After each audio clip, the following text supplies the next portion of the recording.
Good morning. Good morning, everyone. Good late morning.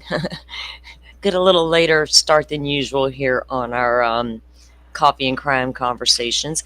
Good morning, everybody. Rachel, welcome in. Forrest, welcome in. Butterfly's up here with me on the panel today, guys. She's not down there. She's there in Morning. chat, but she's also up here with me on panel. Um, Good morning, guys. I've invited Butterfly up with me today. She is a Texas native. She lives near. You don't live in the flooded area, but you live close enough. You live near enough that Yeah. you know the area way better than I do, and can help us along with some of this stuff. And I appreciate you. Over the weekend, Butterfly and I were taking turns reviewing stories and swapping information, and we wanted to bring together some of the stuff for today's show. A lot of you guys have probably been seeing the local, the news coverage over the weekend. Some of you may not have seen a lot of it. We're busy on the weekends doing our things, but you may have seen some of what's out there. We will lead off with that, of course, but I want to also bring you guys ways to help and ways to receive help if you need it. Um, thing about natural disasters and storms and losing your home, do you have electricity, right? hmm Are you able to get on to the local medias to get the information needed? Now, after a hurricane, I was telling Butterfly, we may not have power for a week. We can only get on our phones, and because you don't just have somewhere to run to, you might stay on your property, you might live in the camper, you might pitch a tent, you might live in the house if it's still livable, but you don't have power. A lot of things can happen.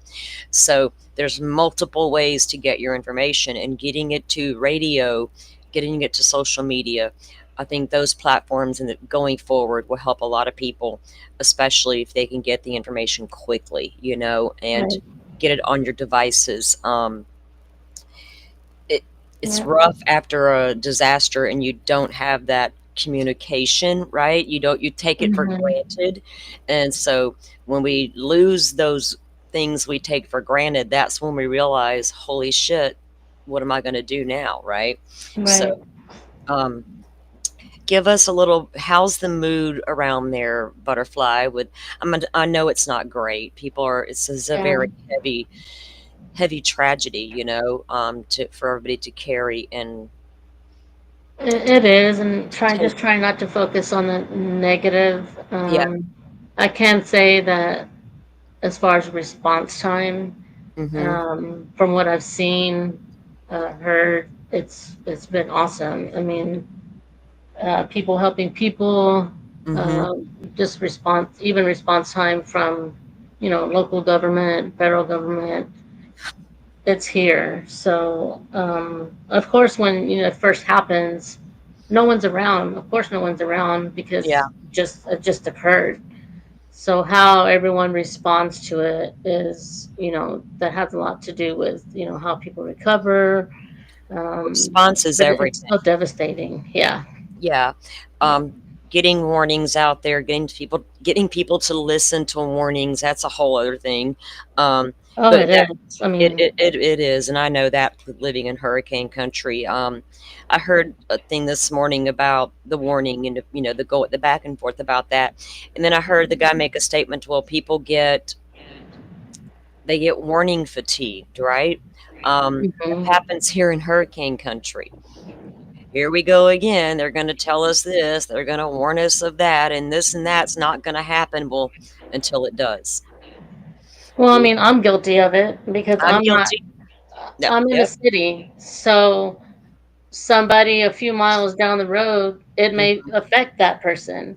But Right. because I know I'm in the city and You're on I don't higher ground. You're hear. not directly on the river and things like Right. that. So how am I supposed to know? Do I need to evacuate? Because it's not that detailed. It's more of a generalized if you're in that area, and then Right. you have to decide. Go outside, look, see my surroundings, like if I'm needing to leave. But even then, if it's a rush of water coming from somewhere, you could step outside and you won't see anything, and next thing you know, there's the water. So, Exactly. It comes that fast, and it really does happen quickly. That hence the word flash flooding, and mhm. we always hear it here in hurricane country. turn around, don't drown. Like, don't drive through the standing water, because people do it all Right. the time.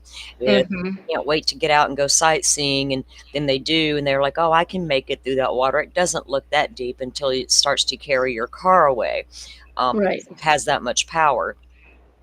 Right. When So I've seen it with my own eyes what that powerful water can do to a full-size Chevy mhm. van, a Right. full-size Chevy, I'm sorry, a Dodge pickup, a Bayline or a boat. All of it floats away. There's nothing, you can't just go out there and grab it.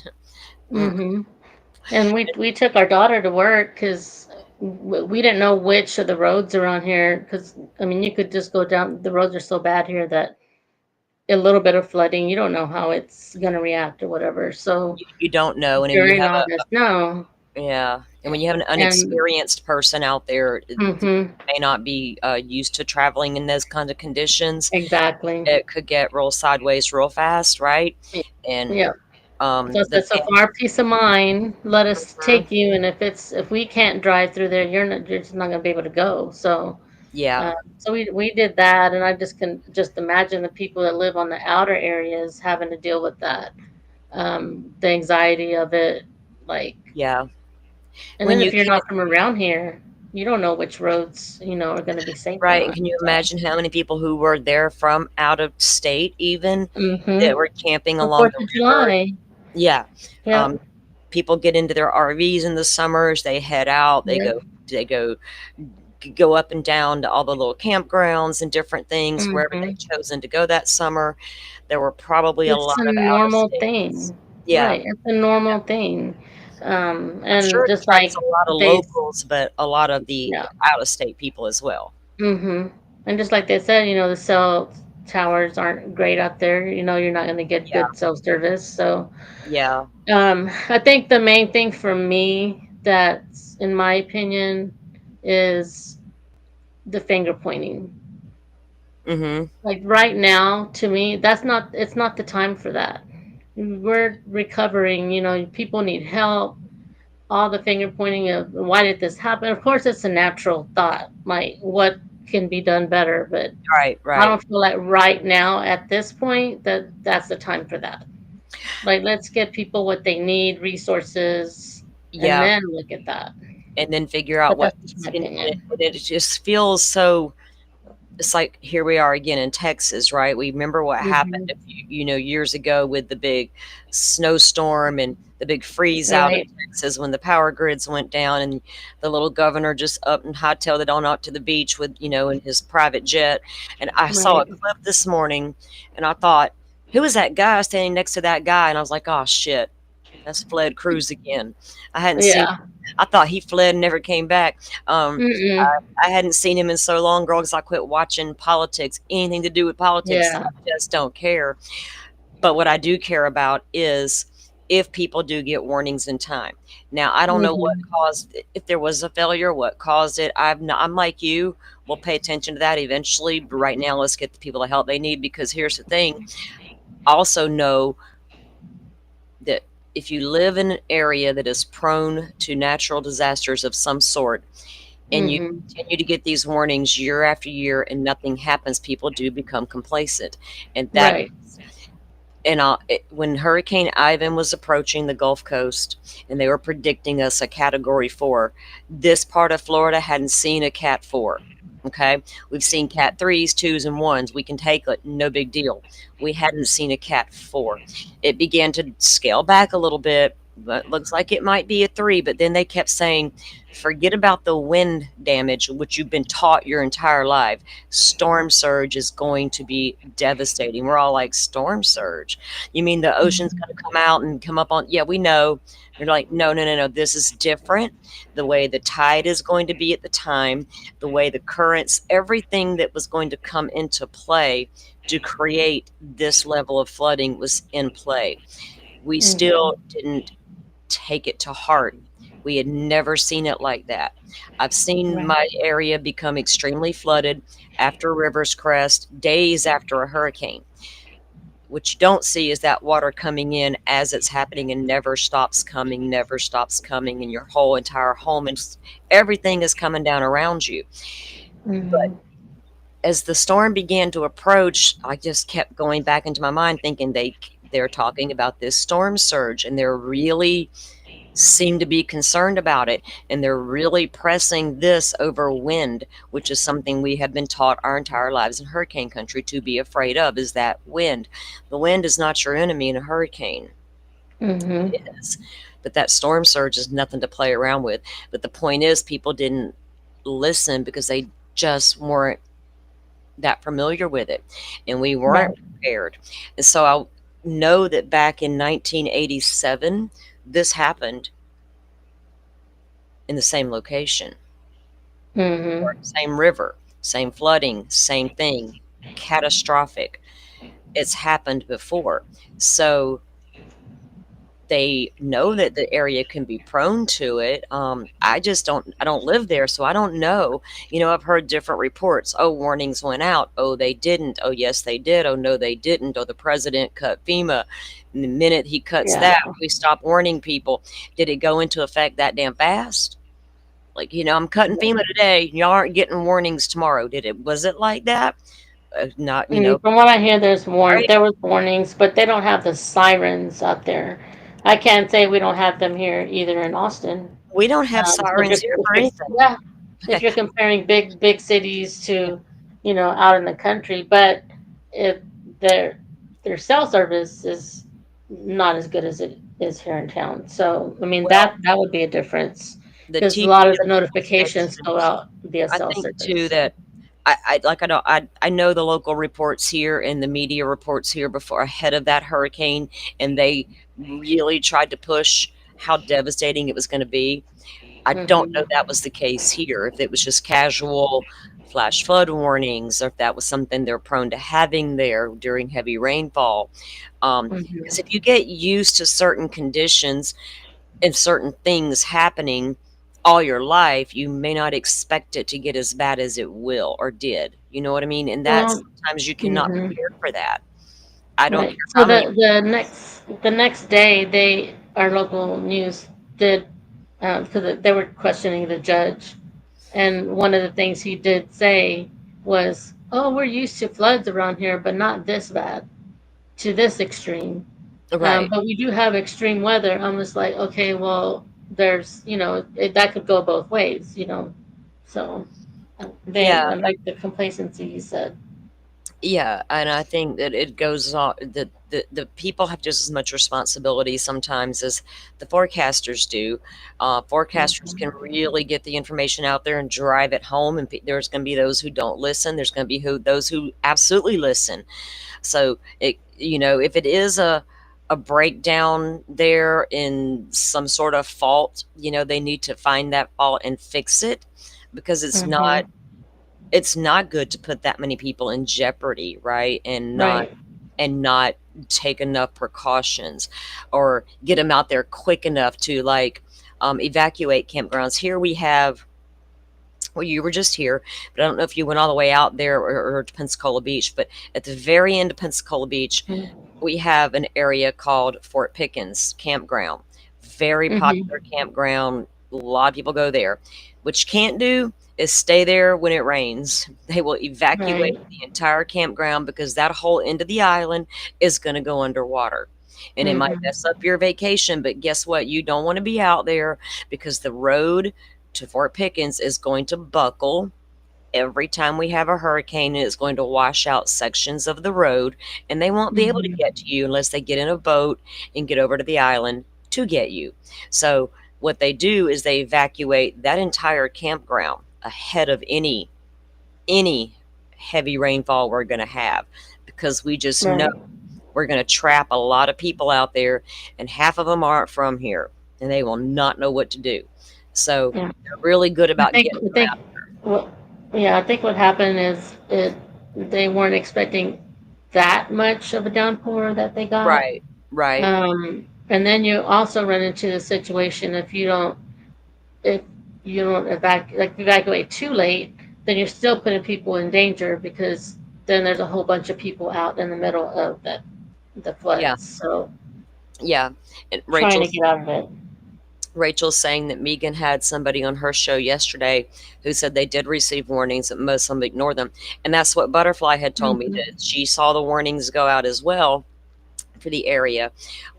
There are some people who are on the news that we will see that said there were warnings, and there are going to be those that tell you there weren't any warnings.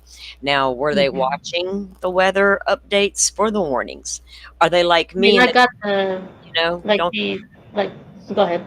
know? And I'm just saying, not everybody is a priority to watch the weather unless it's going Mhm. to affect them, right? If I'm going to be out camping, I'm watching the weather. That's just me, though. Right. Yeah. Well, when you get the child missing alerts, I was getting those on my phone. But like I said, where I'm at in particular, we don't have a lake or a river right. I have a creek, but I don't have a lake or river right next to me.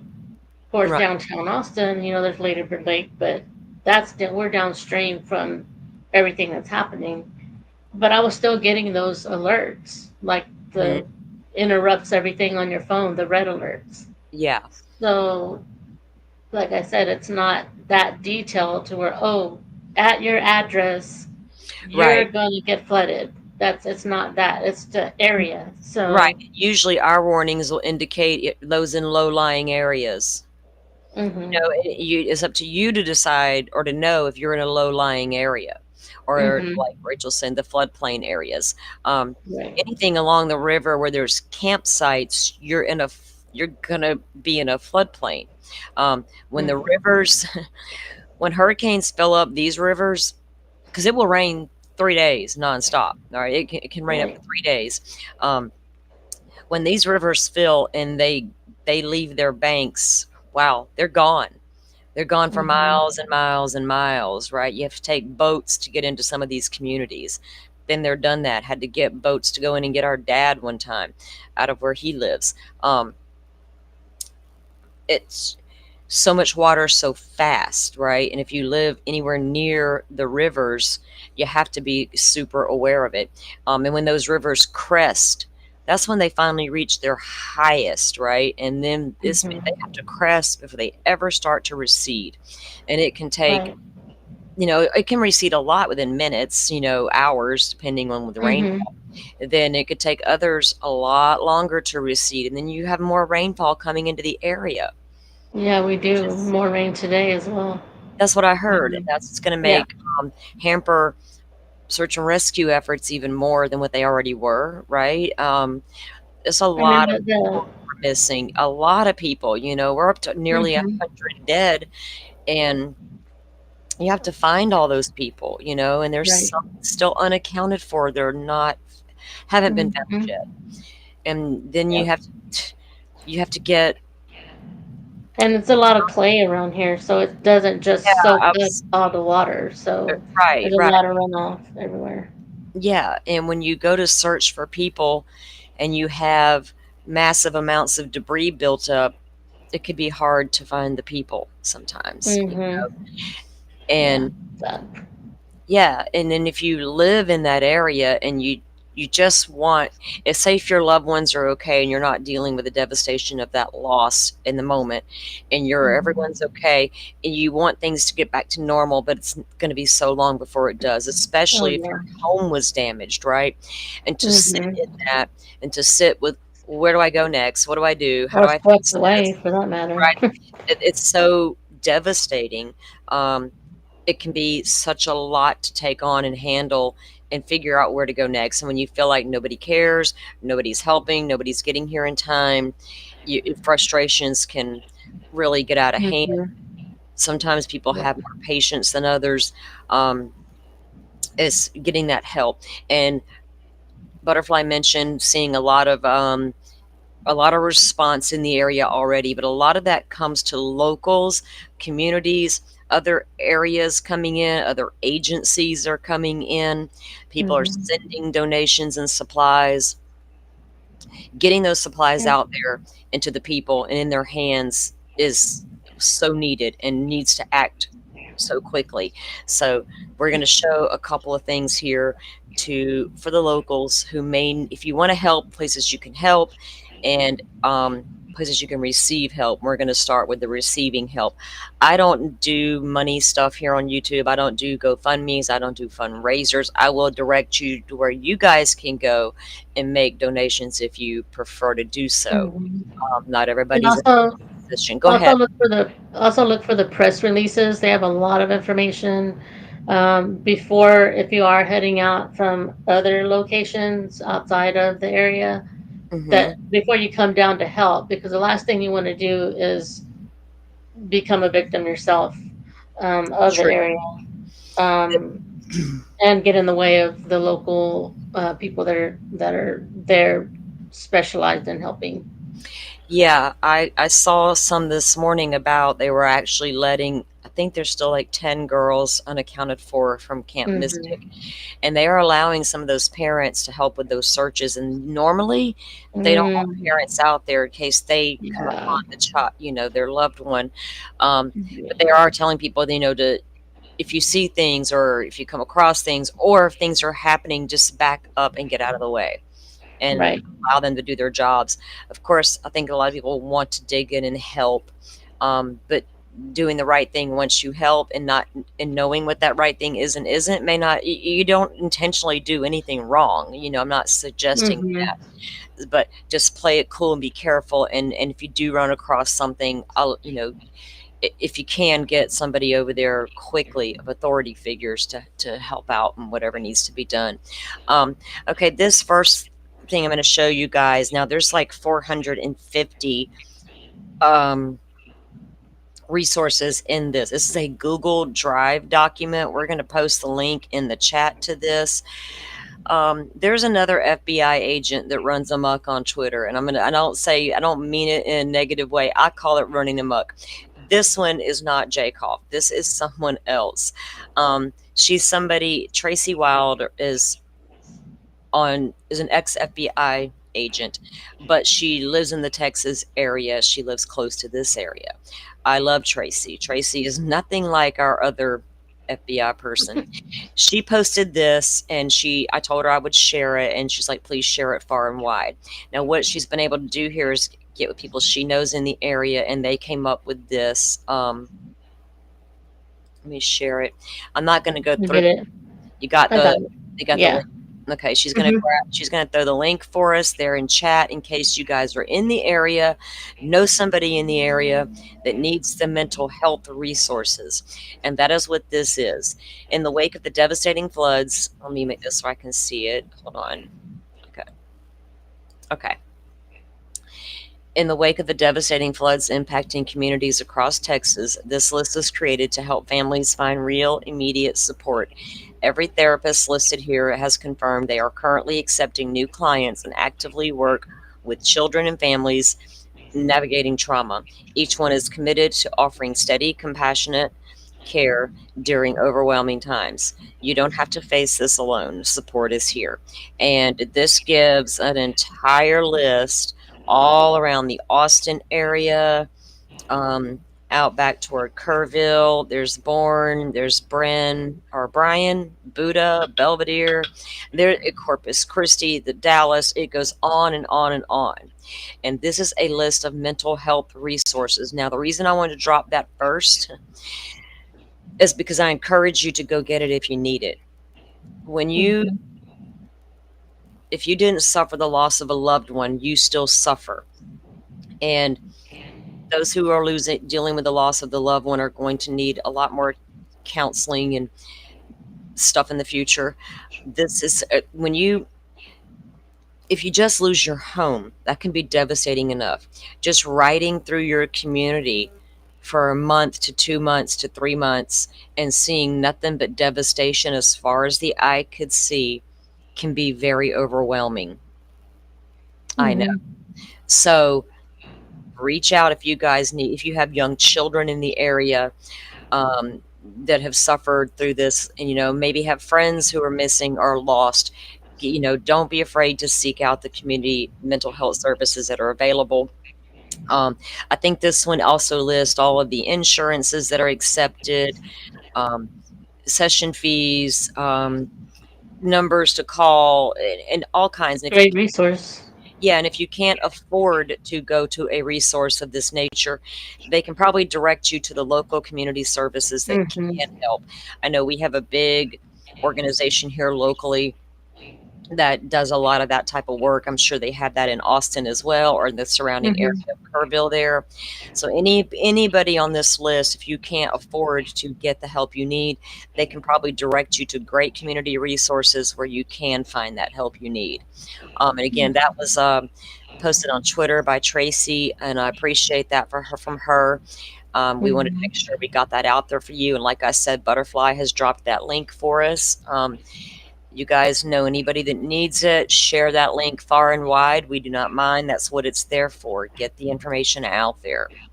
Okay. There's also in northwestern, like Williamson, Travis County area. There's a church.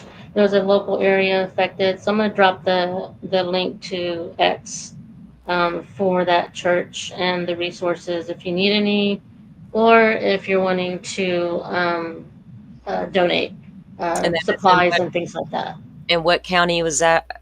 Travis Williamson? County and Williamson. Okay. Williamson is like Round Rock area, Northwest Leander, all those areas because they were affected Saturday morning as well. Some people lost their homes, Mm, things like that.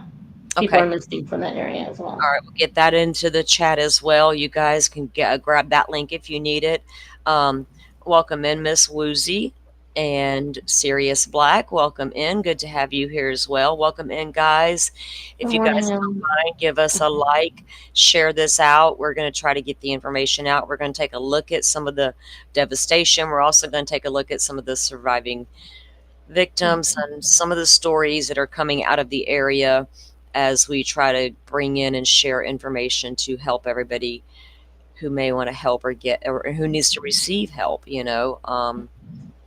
So one other thing I wanted to point out is besides Kerrville, there's all the hill country. They're all kind of set up the same way. They have cabins out there, some have the RV parks. So it's not just localized to this one area in Kerrville. Like they're all set up the same kind of way.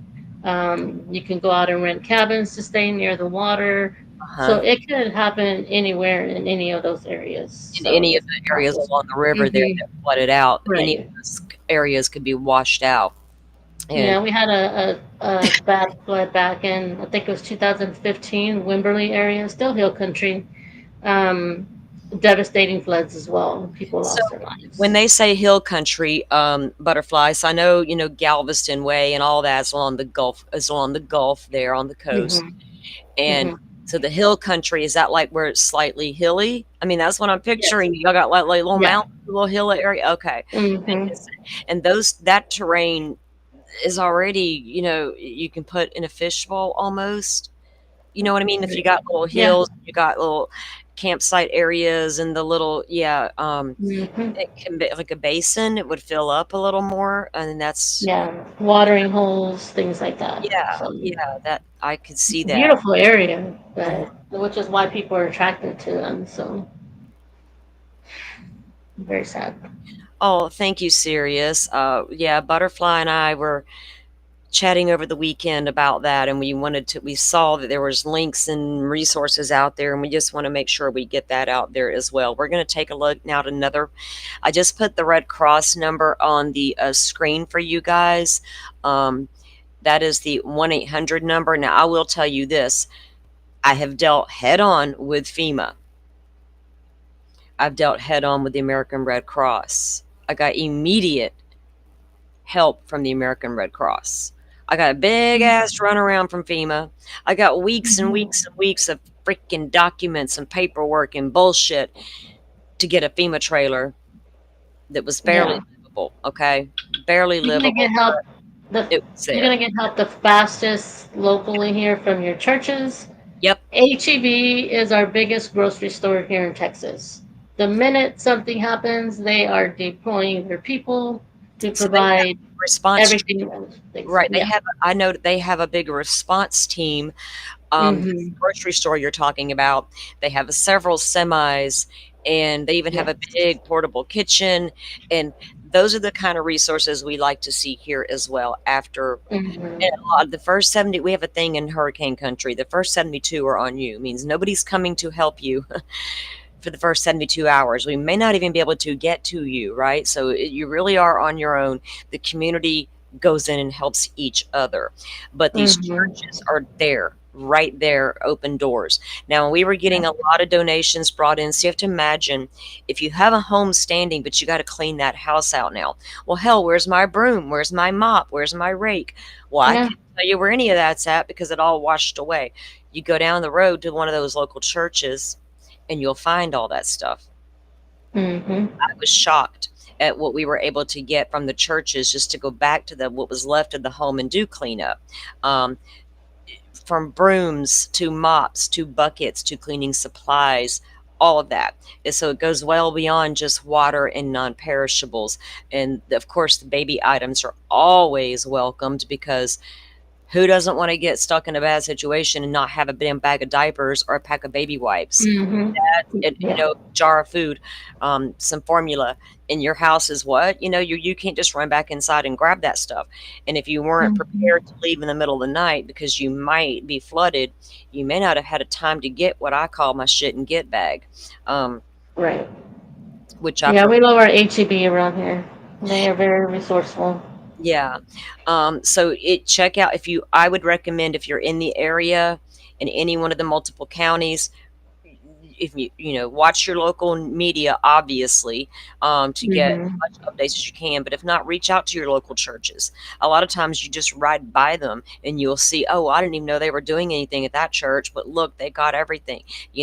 We would have, when FEMA finally got into town and they began setting up mobile unit areas, you could just drive through. You didn't have to get out of your car. You drive through, 2 bags of ice per car, and you two cases of water per car, and you just keep the line moving. And they would literally just place the items in your trunk, and that may be Right. one drop off location. This one particular site might just be ice and water, and then you may have Mhm. another location down the highway that's just non-perishable foods. And so they have to get in and coordinate all of that. And a lot of that starts with your local emergency response people, right? Your emergency disaster organization there in your communities. Um, there is a church there called Southern Oaks Church. We're going to take a look at that and what they're doing. They have had an initiative going on, I think, since Friday. Um, I thought that could be bigger for you guys. Okay, so I'm gonna read it out in case you can't. It's not any bigger, is it? Okay, let me see if that'll. I'll be right back. Oh, there we go. Okay. Okay, I guess you guys can see it better than I thought. Yeah, we can see it. Okay, now this church, guys, if you got a pen and paper and you're in the area, it is located at 122 Valley View. I think it's Drive, and it's in Kerrville. And I'll also link this information into chat, and then you guys can share it out wherever you need to. Grab the links, put it on your community tabs, tweet them. I don't care. Facebook, whatever your thing is, get it out there on social media. It says, hi there. Thank you so much for reaching out. I'm currently working through hundreds of messages. So I'm sharing this general update to cover the most frequently asked questions. I truly appreciate your patience and understanding. This one says they are no longer accepting physical donations. We're incredibly grateful for the support, but we've run out of space to store items. Most of the families we're serving are displaced and don't have anywhere to keep things either. I know this may be disappointing, so we're sorry and truly appreciate the generosity. And that's another thing, guys, when their home has been destroyed, they're staying with relatives, friends, shelters, things of that nature. So they can't just take a lot of things back home with them. Um, we are accepting gift cards and monetary donations. These are incredibly helpful as they give families the freedom to purchase exactly what they need. And that is so true. Specific sizes, brands, personal items. Now, when the home was destroyed that I lived in because of Hurricane Ivan, I had no clothes. I had no shoes on my feet when I crawled out of the window that was part of the house that was left, and I made my way to dry ground. I didn't have shoes for 3 days. I ended up in Fort Walton Beach, finally 2 hours away, in a massively long line for a gas station that finally opened. And a lady noticed I didn't have any shoes on, and she ran to her car, came back, and gave me shoes. And I appreciated that darn pair of flip flops more than you'll ever know. But the Red Cross is the one that showed up in my yard with a torn down house with a gift card in their hand, not FEMA. Yeah. Not knocking FEMA. It's just going to Hmm. take FEMA a real long time to get their shit together, especially now that they're Yeah. being defunded.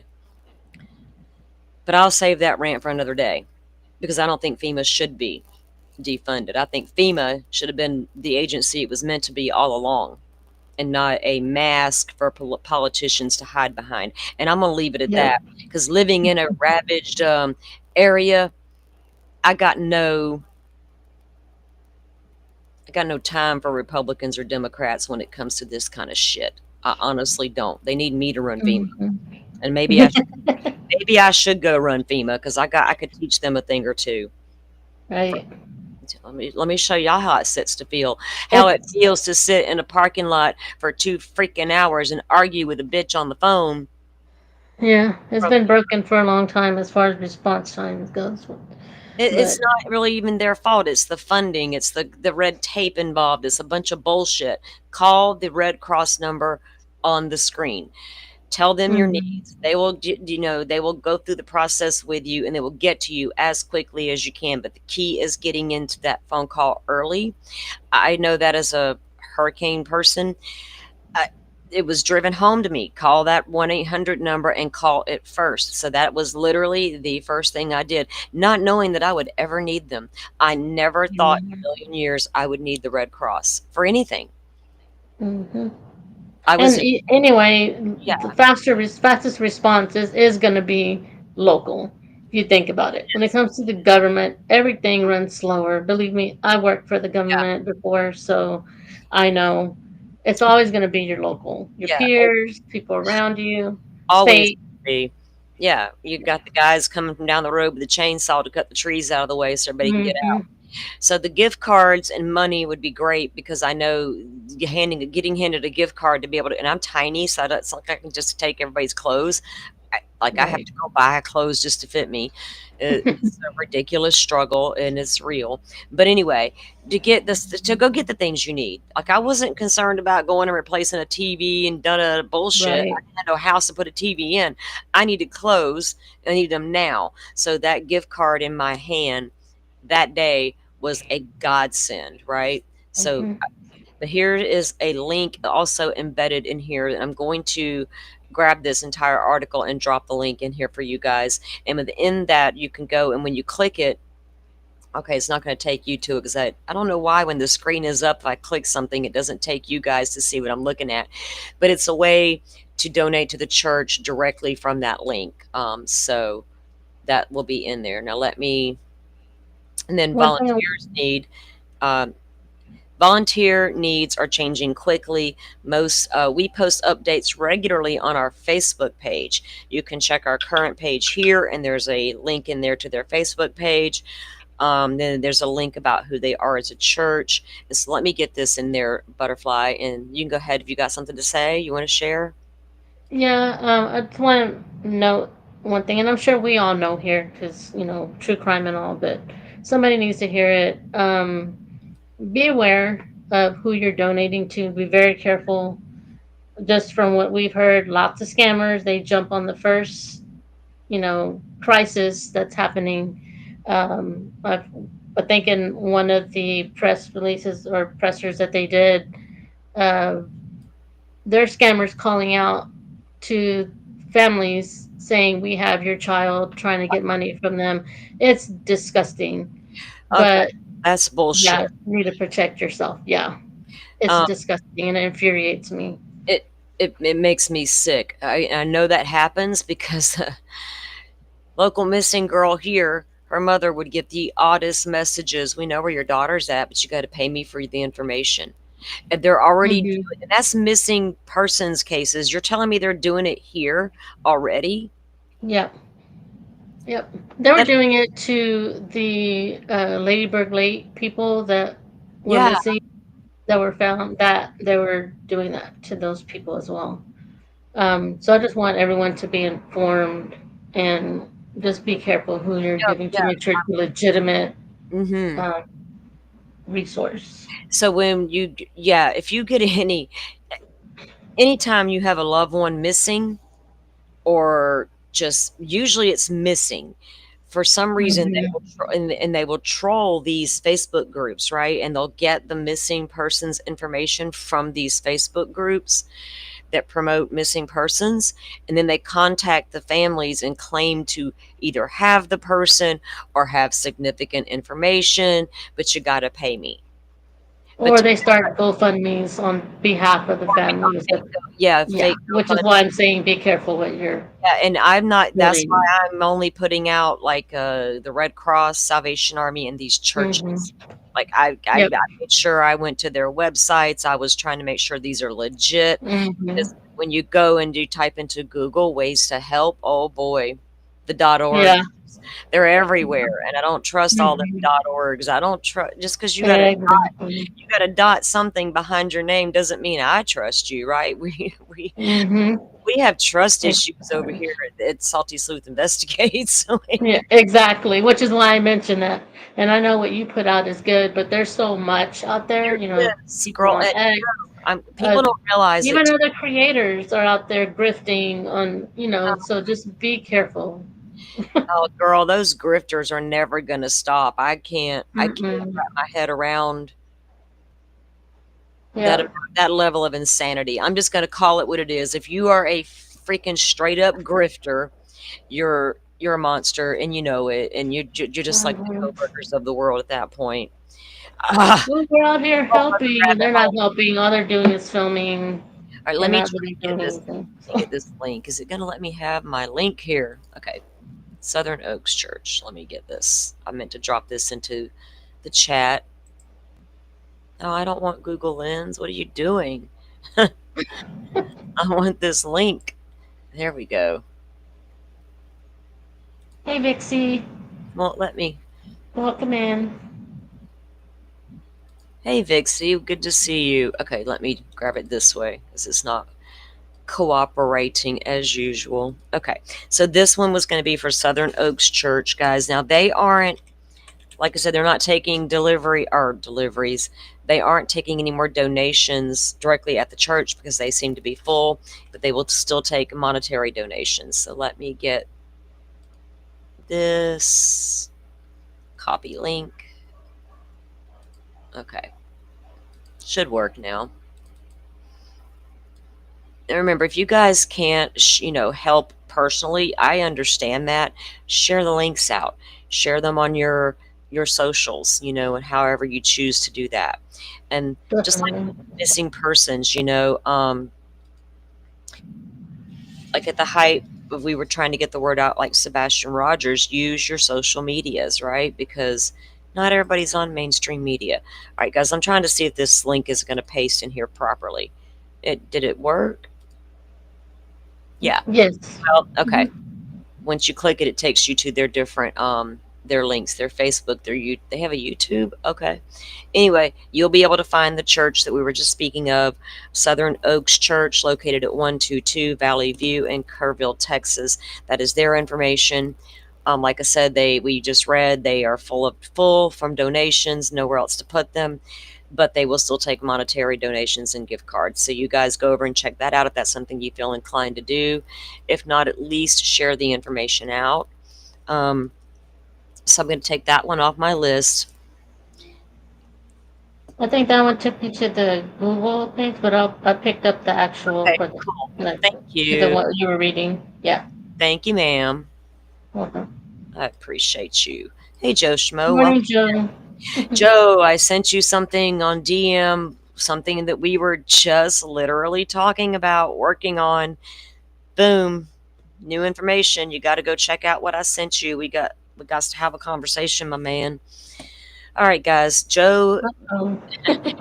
is something that I have covered in the past. Joe is something he's been interested in, and it came to me and he's like, I want to do this and I want to, talk about this. And I was like, I'm down. Let's do it. So we began, and now some new information is popping off, and it's kind of surprised me. So, Joe, we must be reading the minds of what's going down. Anyway, when Joe, we'll have a conversation later. It's Joe's show. I'm hijacking it now, Joe. It was something Joe was wanting to work on, and I'm going to be getting the good pleasure of helping him along with. But yeah, sent you that, Joe. Check it out. All right, the next place, guys, was we dropped the Google Docs link to the mental health links for you guys to go. If share that out as well for mental health services. Okay, this one is. Let me pull this one up.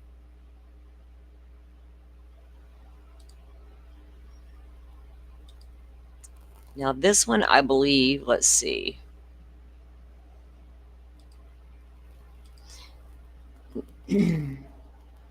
Okay, this one is Cross Kingdom Church.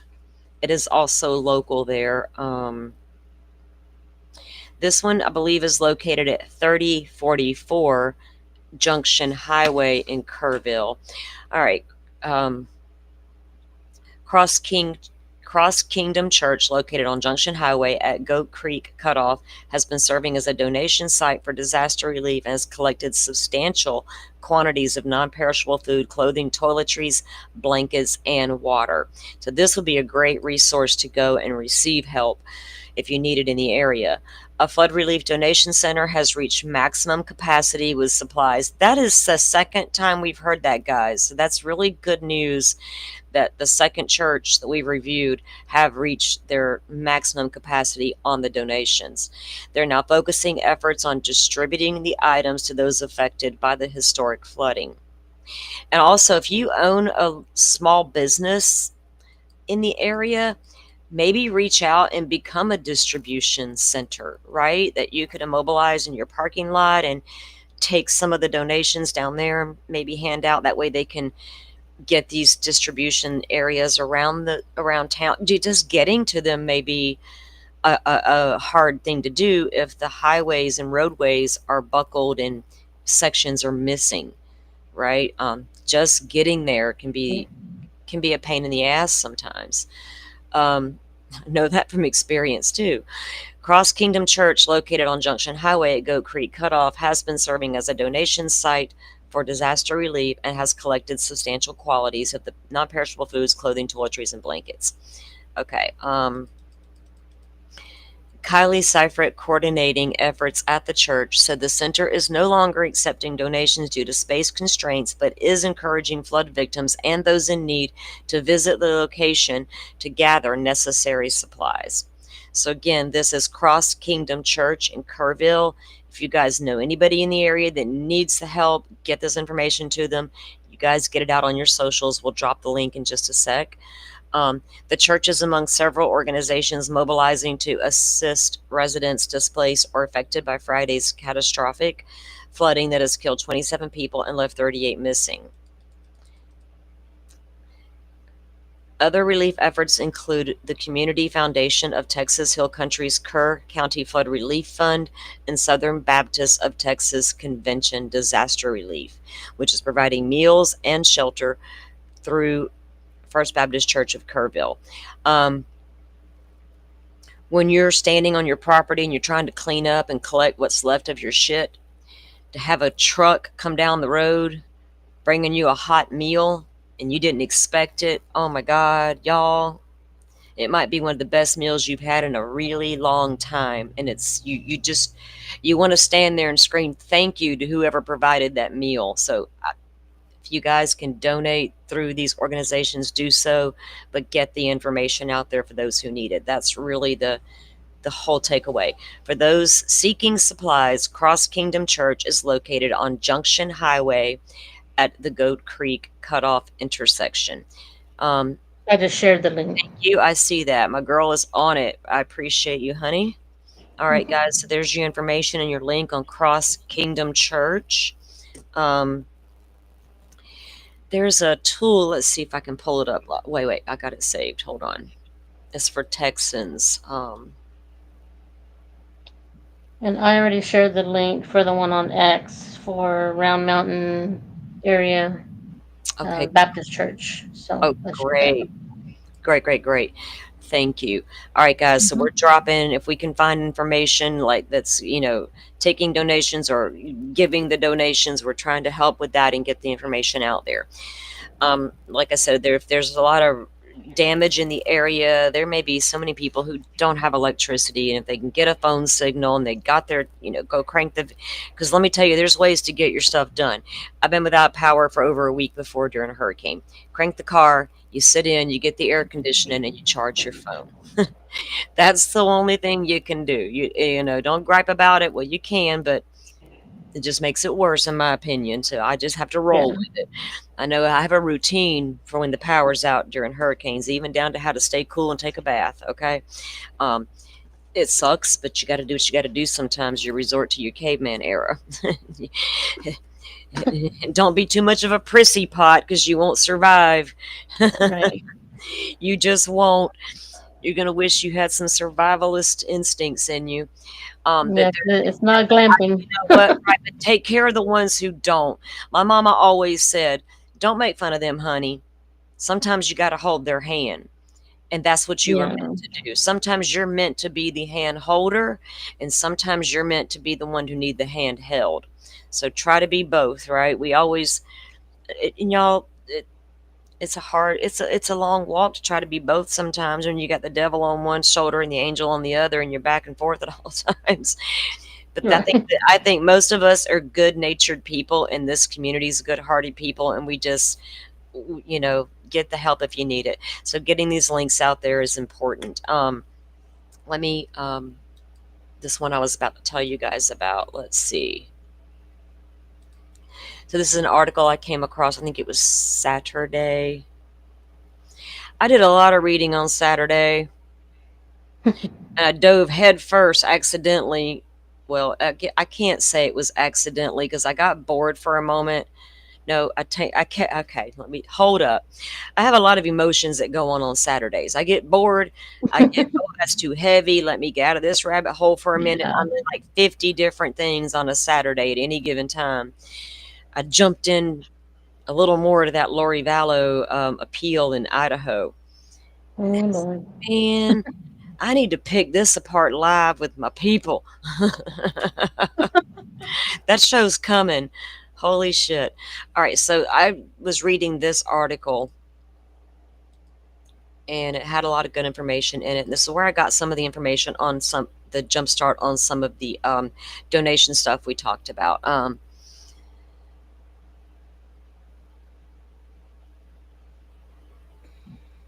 I'm just catching up on chat real quick, guys. Mm, yes, that. Yeah, I had to. I, I, I I had to get. put X down for a little bit Oh, I yesterday. don't. Yeah, you know what not turns me off. I don't. I didn't read all this stuff. I just shooting, mass shooting. I can't. Hmm. I'm over the freaking term. I don't send thoughts and prayers. I got over that shit 2, 3 years ago. Right? It's like word salad coming out your mouth.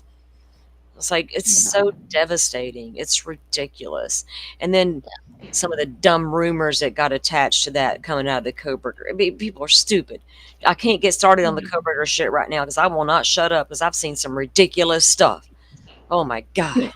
Okay, I'm gonna get back to victims who need some support. Um, Well, no, I was talking about I had to put it down because of this. And you yeah. see rumors of Oh yeah. people I being think. rescued that weren't really rescued. Those were lies.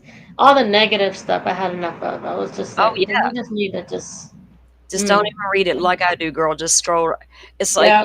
you know what? I have to come to conclusion. I'm reading something by a brainless idiot.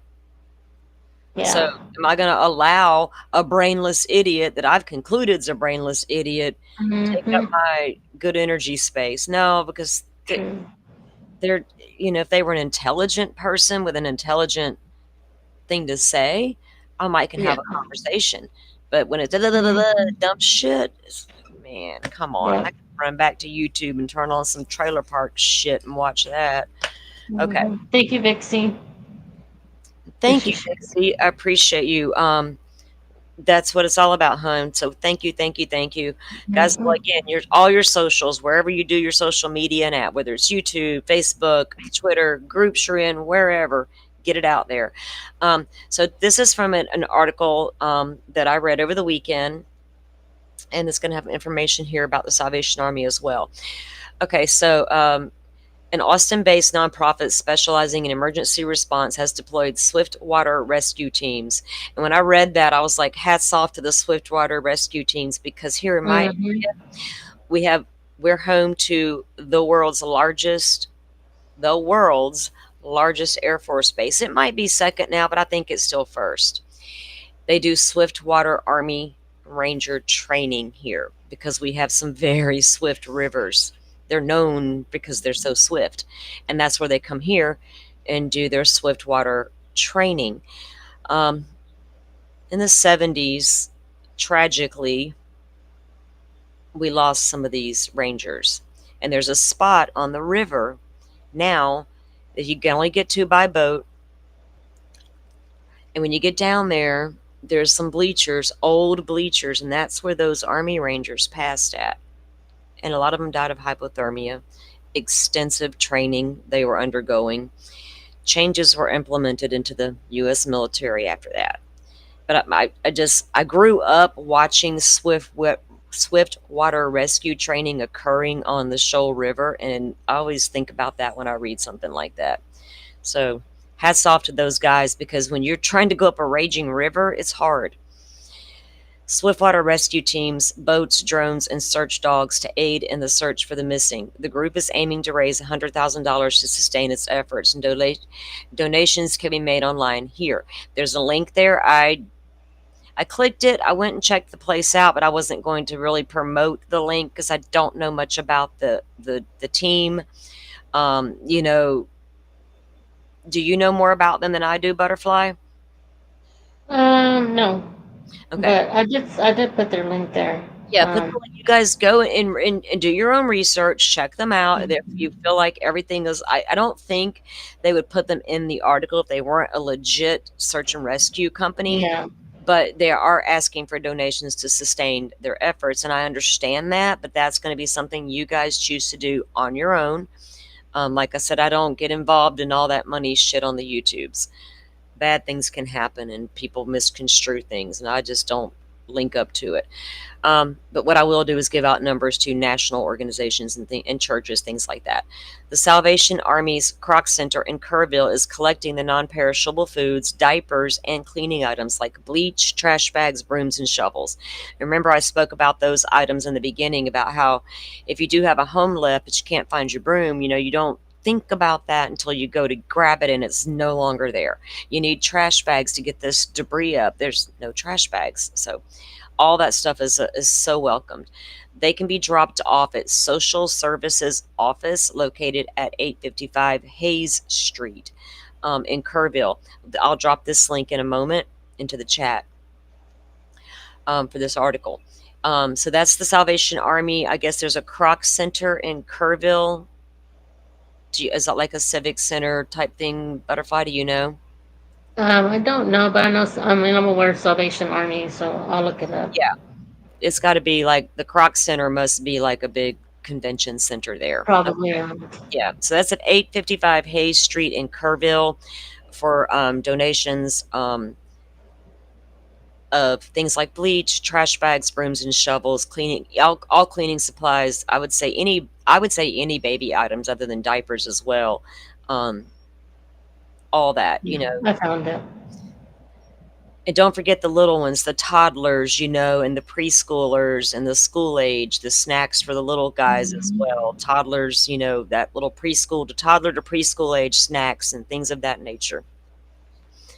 Um, I had little doorsteps back then. I had one at each stage, right? I had that 3-year-old, I had that toddler, I had that baby. I needed stuff for all of them. Not during hurricanes. I was good when they were little, but Mhm. it could have been bad, but when I got a hurricane coming, I know they're coming, right? I got days to prepare, guys.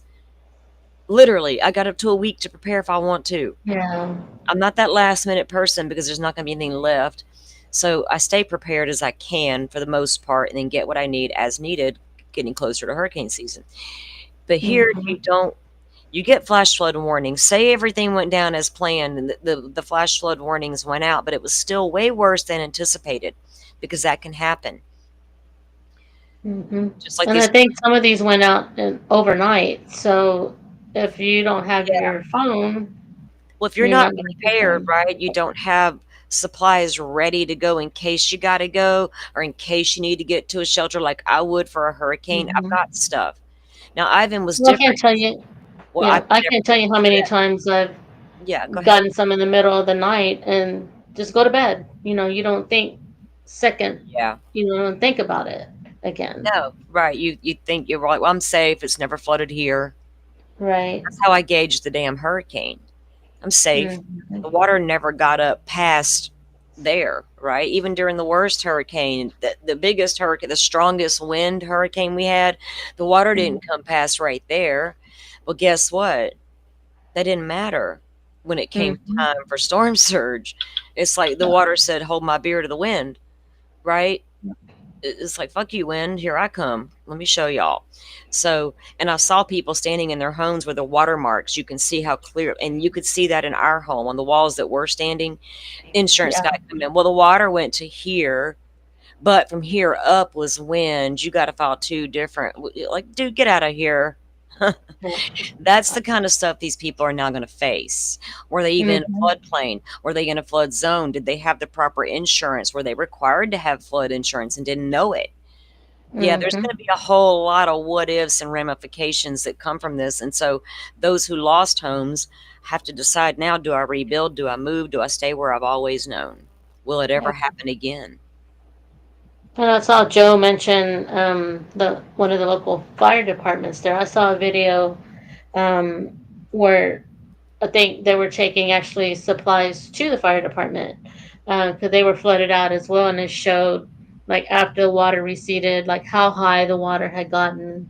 Yeah, But yeah, there were people helping the fire department as well.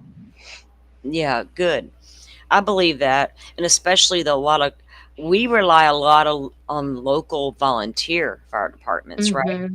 I look out Yeah. my front door and look down to the caution light, and I said, "Because I'm a one stop, one light town here, and it's not even a real red light; it's a four-way stop, you know."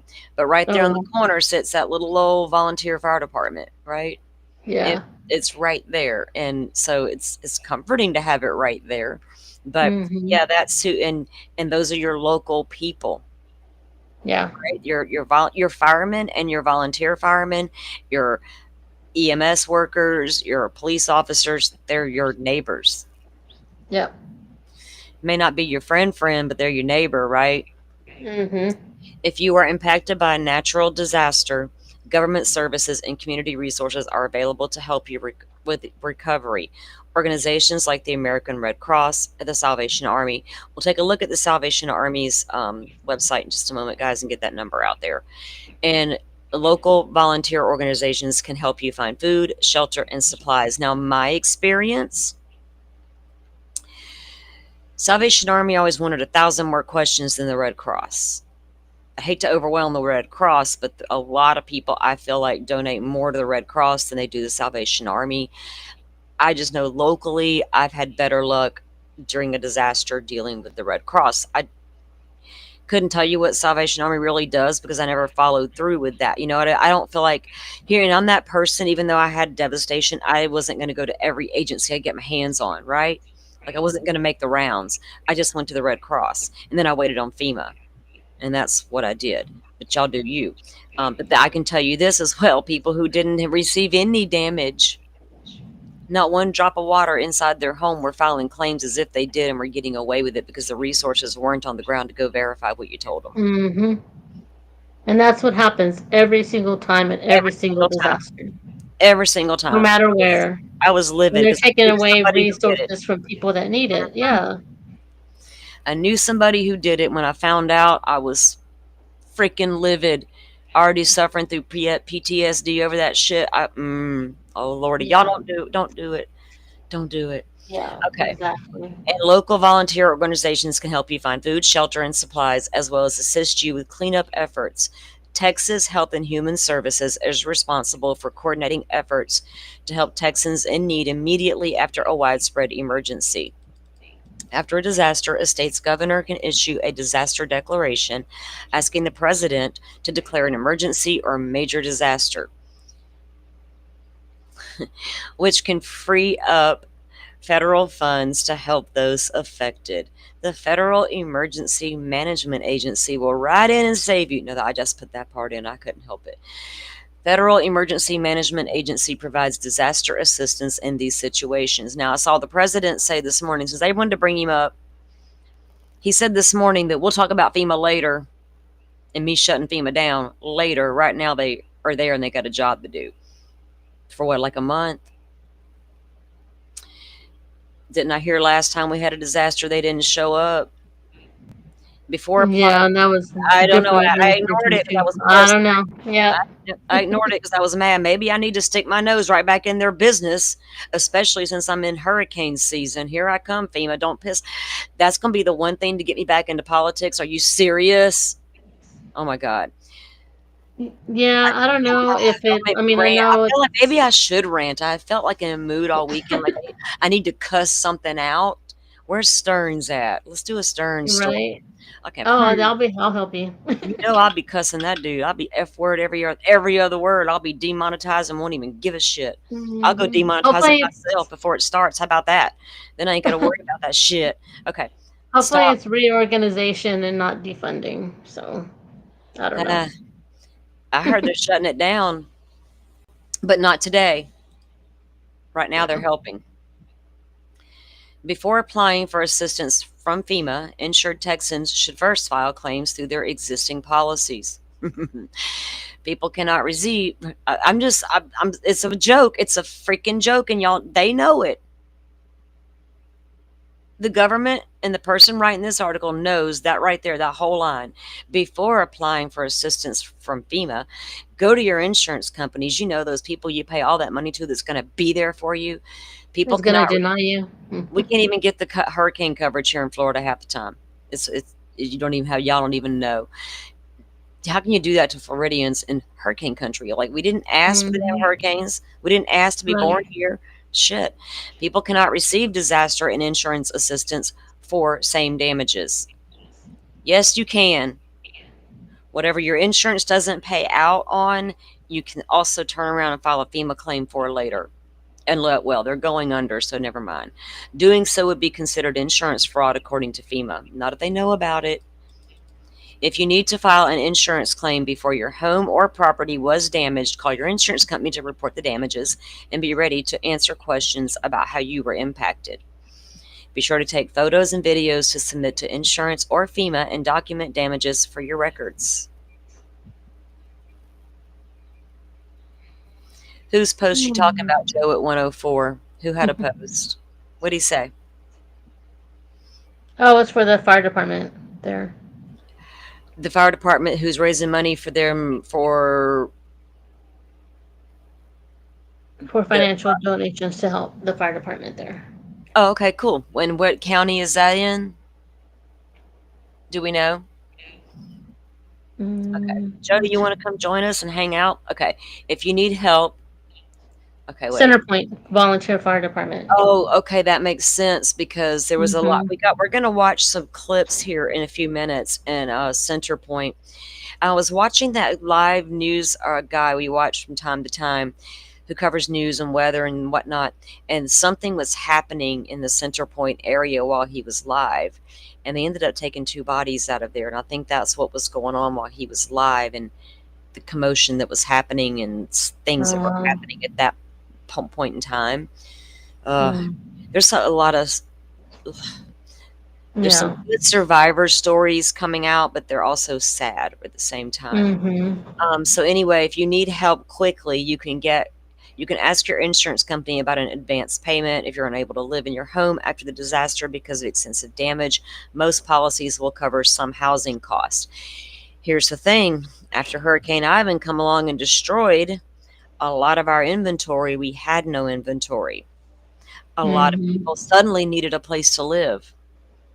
Those who had the means snatched up those few places that were available, right? Then everybody else was Mm-hmm. left hanging, waiting on FEMA and waiting on the market to open up. People had to fix their houses. They have a tree down on a bedroom or a roof damage. If people who rented homes, they got to fix those homes. Then you got to have enough contractors in the area, and boy, they come out of the woodworks. Check all their credentials, check their license, check it all. Don't give all that money up front. Mm-hmm. Speaking not personal experience, but it happens in Florida every damn year. Like you wouldn't price gouging. You need gas. Yeah. I got it over here, Yeah. double what the guy down the road's paying. That's price gouging in Florida. It's a crime. Yeah. Happens here too. People, I know, right? People Here shouldn't do too. that to people. My God, you just greedy ass souls. Well, when we had the freeze thing a few years back, same thing. People needing wood, people needing gas, people needing, Yeah, whatever. yeah, It's just, yeah, it's it's disgusting. ridiculous. So if you need help filing a claim, TDI is a helpline that operates Monday through Friday, 8 to 5 Central Time. Texans can call 1-800-252-3439 to find out contact info for their insurance company and ask questions about claims. The State Bar of Texas also offers a toll-free legal hotline to assist low-income Texans with issues like replacing lost documents, insurance questions, landlord tenant problems. And that's another thing. When your home is washed away, all your paperwork is gone with it. Hmm. Your home ownership papers, your birth certificates. I keep those I things. can't even imagine. Here's some advice. Guys, go out and get a small or medium, whatever size you prefer, fireproof, waterproof lockbox. That's where all my birth certificates and things of that nature are. So I can Yeah. grab it and go. It's all in one spot. Grab and go. If a fire happens, hopefully they're protected. But if I need to get out because a storm is coming, it's going to cost me so much money to replace what's in time to replace what's in that box, right? Right. I may not be able to get the health department even open to get down there to replace birth certificates to make claims on this, and that, and the other, whatever. Part of my shit and get bag, right, is that little box. So, and you don't think about those things sometimes until it's No. too late, right? But if Well, you are thank you for asleep, sharing that. like you say, if you're asleep and you're not expecting the flood to come, you may not have time to grab your little box, but you tried, right? Hmm. At least you tried. Right. The State Bar of Texas also offers a toll-free legal hotline to assist low, because trust me, you're going to go for your babies over your box. Jesus. Well, some people you got to tell twice, but y'all, oh my God, that's a whole other show. We can't fix stupid. Forrest Gump's mama wasn't wrong, so we'll just go with what she said. We can't fix stupid. We just let them be. Um, Free legal hotline to assist Texas with issues like replacing lost documents, insurance questions, landlord tenant problems, price gouging, or avoiding contractor scams following a natural disaster. Residents can call 800-504-7030, which is answered in English, Spanish, and Vietnamese. Those who qualify for assistance are matched with Texas lawyers who can provide free, limited legal help according to the State Bar's website. Well, that might be something y'all need to hang on to for future needs down the road a few months if you're in Texas and stuff ain't going right. Here's what to do in case of the flooding, and it gives out different bullet points on what to do, how to set up emergency alerts. Everybody within your state, you should know how to receive your alerts. If you don't, make it your business to figure out how. Every state is different. Here we have Florida Department of Law Enforcement. I go there for sexual offender alerts within a so many mile radius of my home. I also get storm alerts and whatever alerts are available, I get them. So do your research and find out where your resources are. A lot of times you can go to your state websites and they can list the types of things you can get. All right, Texans would Thank go ahead. And Joe needs a link, so he'll come up. Did you link him or do I need to? I think you need to. Okay, let me grab it. Let me grab it.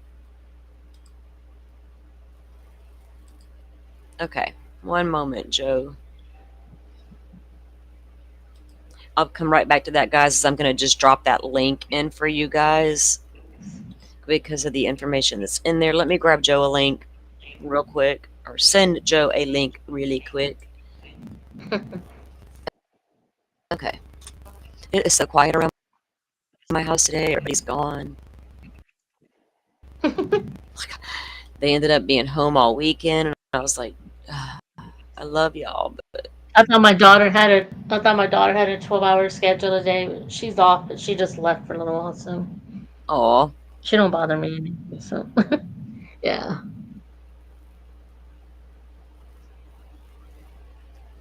Rachel says they have a county alert system, but people don't have to sign up for it. A lot of the things around here we have to sign up for, and we don't have like tornado sirens here. We don't get tornadoes, right? If we get what people think are Oh, we tornadoes, get them here. we Yeah. don't. We get people will say, "Oh, that was an F1 bullet." They're going to classify it from the weather service. They are going to say it was straight line or downburst winds, straight line winds or downburst winds. They're going to call it that each and every time. We'll get spawning tornadoes that form off water spouts, or they trigger off these hurricanes. But in general, we don't have tornadoes, right? We don't. So we don't have sirens and shit like that here. We don't even have hurricane sirens. You don't need one because you're told for days and days and days it's coming. Back in the We old have days, a reverse notification system, really. So so they send out. do Yeah. y'all get like tornadoes? They're like F1s and real tornadoes, or do they spawn off? Because you're not on the coast like Galveston when hurricanes hit. Like, No, but we do get tornadoes. Let's see, Gerald's maybe hour, a little over an hour from where I'm at. They had the worst one. Well, that was years ago. mm-hmm, Um, but we just dealt with a microburst, and that mm, was just North Austin, no, Central Austin, which was just a few miles from me. We weren't affected at all by it, but that came on suddenly, kind of like the floods did. Like there was no warning on that, and people were getting 75-mile-an-hour winds, and that caused a lot of destruction. My husband, at his work, they're still cleaning that up, oh wow, and then now they're going to get hit with all this that's going to need cleaning up within the city, probably. It's wow, crazy. that is crazy. Let me I'm put that. gonna share. I'm gonna share a link, and if you're local here to Austin, it's called ATX Floods. You can actually pull up all the streets that are flooded and closed. So I'll share that in the link in the chat as well. Okay, the one that I just shared was the article we were just looking at and viewing together, and then Butterfly is about to drop a link for us as well, what she was just describing. Now, we're going to take a look at some news pieces from the area as well. I'm going to double check and make sure, was there anything else I wanted to present to you guys in print first that we needed to go over that we haven't talked about yet? Let's see. Okay, the Did Joe Salvation. get lost? I don't know where Joe went. I sent him the link, I think. Let me double check that it went through. Yeah, he may be wrapping up a loose end or something. Probably. I could say something funny, but okay. So, oh, I gotta share the screen. All right. So this is for the Salvation Army efforts there. We were talking. Oh, there he is, I think. I switched over to a new computer, and all my logos and pictures aren't over here yet. Right. Yeah. I hear him, but I don't see him. He just let me see. What's he showing up as? He's showing up as JS. Yeah, he's JS today. He's the man clad in black. Hey, Joe. Clad in black. Okay, so this is a donate here button in the center. Kerr County VOAD Coordination Center need assistance. Come to social services, and there's the at 855 Hayes Street. We were talking about that address earlier. There's a number also listed, 830-465-4797. Again, this is the Salvation Army link, and it is also in the chat as well. So you guys should have the Salvation Army link, the Red Cross link. Several church links are also there, and a few others for resources as well. All right. So Joe, are you with us? I think I'm with you. Does it sound like I'm with you? Yeah, you sound good. You sound good. So how are We you? need to gather all these, sorry, just real quick. We need to gather all these links and maybe put them on the community tab. Yeah, well, you want to scroll through and save them all real quick, and then I can do that. Yeah, then I'll get them from you after we are done. Sure. And I'll throw them in the community tab, guys. Great idea, Butterfly. Thank you. And then we'll get that out there, and then you guys will have a one-stop resource button, I guess. All right, Joe. So share some information about what you were sharing in chat earlier, please. About the fire department situation. Yeah. So I've made connections with somebody who has connections with Incident Command, who checks in with Incident Command on a regular basis and has been responding to this. She's from Kerrville, and giving me updates on what the needs are and what the needs aren't. Like they have plenty of food, they have plenty of clothes. But then we got into the story about Center Point Volunteer Fire Department, and they're downstream of Kerrville. And if you find them on a map, they're right on the banks of the Guadalupe River. And they got called out for mutual aid to go upstream through Kerrville into the area that was devastated, in Kerrville and west of Kerrville. And while they were gone, they probably passed the flood wall, because when they came back, their entire fire department and everything in it was gone. Oh, wow. Just totally wiped out. So literally all they have right now is their trucks and whatever was on the truck. So they're going to need bunker gear. They're going to need more firefighting equipment, whatever they left behind. Like they have specific wildfire fighting equipment that obviously they didn't take out for a flood response. So that got wiped out. So on their Facebook page, they list their official Venmo account with the barcode, the QR code, plus the @ And they also, if you go look at the 1:04 a.m. post yesterday morning, they list some specific needs. And there's another post that was sent to me. It was just a screenshot of it, where they list even more needs that they're going to have. So I have contact with a lot of fire departments. Yeah. And so there might be some old equipment or some retired equipment that they could use for a while, but really what's going to help them the most is financial donations, so they can replace the stuff that they lost. Because if you get a bunch of old and used stuff, yes, it can help you through now, and they probably wouldn't turn it down, but they're going to have to replace that pretty soon anyway, like in short order.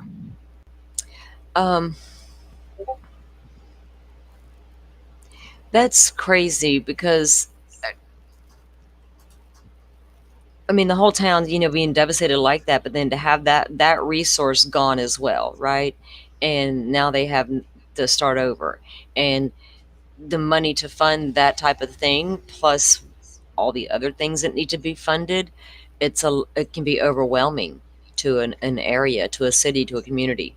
So, but you're right, and using the older equipment is only going to work for it's like a fix, like a Band-Aid and stuff like that. So they have a Facebook page, you were saying, because I'm going to try to pull that up. Let me see if I can here sometimes when I pull Facebook up on the computer, it won't it won't let me log in. It's so weird. If I go to my phone and do it, I'm right there. I'm all over Facebook. And I don't know why it quit letting me do that. I don't know why. Wait, is it going to let me? Because I can share the information with you guys. There's a lot of need out there, and you can literally, because there's so many different types of needs, you have a choice as to where you want to help, right? And if we are seeing they're full of donations on one end and they may be lacking in other areas, maybe if you feel compelled to help, you can pick up one of those areas they're lacking, right? And Yeah. donate to the places you wouldn't ordinarily donate to, like Joe's talking about with the fire department. Go ahead, Joe. Yeah. That's why it's so critical to have an insider there. And I'm so grateful for my contact that I just met yesterday remotely, because we get accurate, up-to-date information on what the needs are, and also the way to verify that what you're sending, especially when it comes to financial donations, are going to a legitimate organization and not to some scam. Because I guarantee you, people are already setting up scams and fake they accounts. are. And that's what Butterfly and I were talking about a little earlier in the stream. She was saying there are people already out there receiving information about their loved ones who are missing because of the flood, saying, oh, we know where they are, but you got to pay us. That happens in missing person cases all the time, but usually not right away and during a damn disaster. And that's why I gave out links for Salvation Army and Red Cross, and I went to the websites that I found because I found those in articles, right, for local articles, and then I wanted to make sure they were the actual websites from those two organizations, and then we linked some churches because I want people to know to be careful. You can't be too careful, and those scammers will come in at all angles, and they'll give you the most legit looking website or the most legitimate looking links, right? And you just have to do your homework, read the fine print, scroll them, check them out, go Google them as well. Anything come up there, go search around at a couple of places and see if what you're thinking about doing is really a legitimate place. I'd hate to see people get scammed, and it's ridiculous these scammers exist and will do this, but it's disgusting because not only are they taking money from people with good intentions, they're also robbing the people that it was intended for and keeping them at a disadvantage, not giving them the resources they need. Yep. Okay. I found an article here on the fire department's flooding. Let's see what we can learn from it, because it won't let me do my Facebook from here. Okay. Center Point Volunteer Fire Department experiences flood damage, and this was July 5th, but it says updated 4 hours ago. Is this a video within? Just two pictures. Friday's flooding devastated the Center Point Volunteer Fire Department's firehouse. The flood waters destroyed the interior of the station and... Could you guys hear that? Okay. Yes. Okay, cool. So again, guys, this is where Joe was talking about the Center Point Volunteer Fire Department. Correct, Joe? Correct. Yeah. On Facebook, it's CPVFD. You can also Google or do a Facebook search for Center Point Volunteer Fire Department, but their actual letters are CPVFD. Facebook / yeah. If you or a Butterfly can access their Facebook page and want to drop the link into chat, that's perfectly fine as well. I just can't do it from the PC. Oh, I could do it from my phone and drop it in. But I got it. Okay, cool. Thank you. You're welcome to drop it in there. So this is from the Kerrville Daily Times, a report from them about the Center Point Volunteer Fire Department. Ruined much of what was inside the building, including essential gear and equipment. Center Point residents have banded together to volunteer today to clean up what they can and support the firefighters. CPVFD usually hosts its annual fundraiser in July, but it is not known if it will still be scheduled for July 12th at this time. Keep an eye on the Center Point Volunteer Fire Department Facebook page for updates. To learn more about CPVFD, ways to donate or volunteer, call 830-634-2323 or email cpvfd801@outlook.com. AOL, what? AOL1? That was an AI voice. I've learned to detect those. They use them a lot. Poor AI's putting people out of work. Okay. And they thought those damn self-checkouts at Walmart was going to do it. I love the self-checkouts. Friday's flooding devastated the Center Point Volunteer Fire Department's firehouse. The floodwaters destroyed the interior of the station and ruined much of what was inside the building, including essential gear and equipment. Is this what the AI voice just read? I can do it better. So maybe. Center Point residents have banded together to volunteer today to clean up what they can and support the firefighters. CPVFD usually hosts its annual fundraiser. That's exactly what the AI guy just said. So anyway, I thought it would show more pictures of the fire department, but it didn't. It just showed that one. And that's the only thing I saw on it when I even Googled information about it. And I didn't even see anything directly on YouTube. Isn't that crazy? But I know there's a lot of coverage out there, though. There really is. But guys, there's the link that Joe just dropped in the chat for the fire department. If you want to help, if you're a part of an organization that offers help, I know a lot of times during hurricanes, the churches around here, we will band together and you'll go over to neighboring counties. Like say Panama City gets hit and we don't, it's just, drive down there, everybody load up, get it what we can, and we go down there and you set up for the day and you help, you volunteer, you give out food, water, supplies, all kind of things. So a lot of that, you can volunteer to do those kinds of things if you're in the area. And if that's something your church does, you can reach out to those other churches as well. So we've dropped the links in there for you guys. I'm going to share some clips that we saw, that I've seen and collected over the weekend. Butterfly and I were looking out for different things. Now, Joe, you covered and touched on this. What was it? What day did you do this show? Was the day after the flood? Oh, it was the second day. Yeah, it was the 5th because I was in Indy that day. So 2 days ago. Yeah. Yeah. So Joe hosted a show a couple days ago, guys. And who was your guest that day, Joe? I wasn't. That was familiar. Ping. Yeah. I met him over at Web Sleuths. Oh, okay. And he's got a small true crime type channel, but he also just went and trial watched, and he was there almost every single day of the trial for that poison mushroom trial. That lady that poisoned her family with the mushrooms and the beef Wellington. So he went and watched that. That was like 8 or 10 weeks long that he went almost every single day. So we had some things in common about trial watching we're going to get together and talk about. But I just happened to be watching his channel late that night after I got back from the ball games.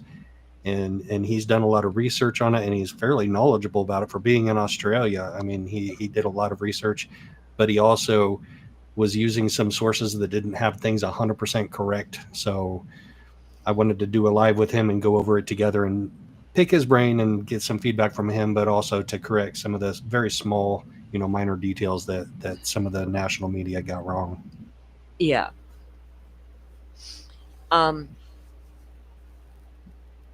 What?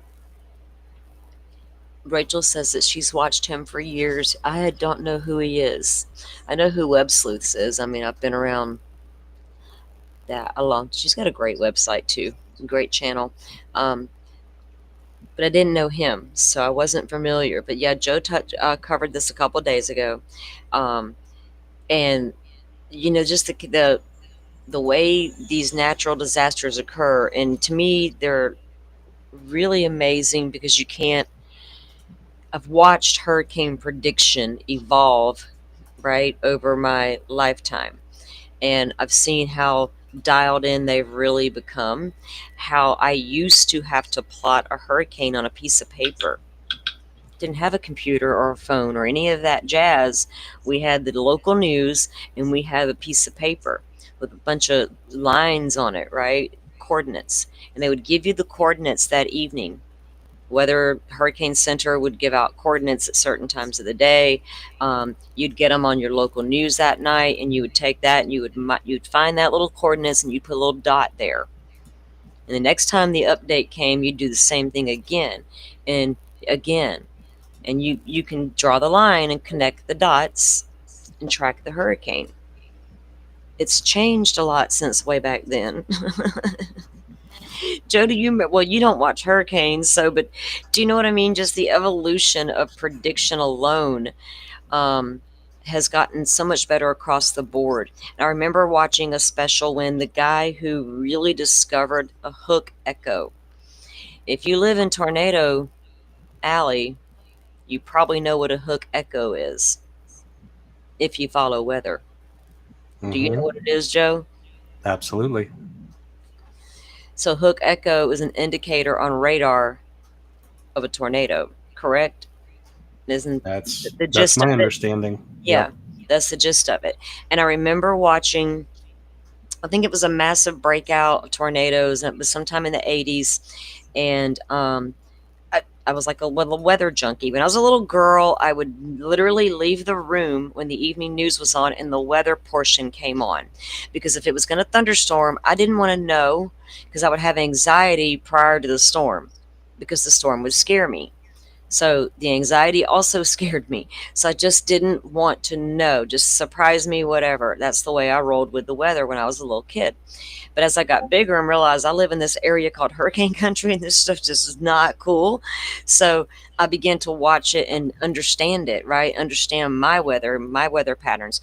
But I remember watching that documentary and the weatherman that was watching those storms unfold on the radar of the time, and noticing that pattern, right, of the hook echoes, and where he coined that. And I thought that was the most amazing thing I'd ever seen.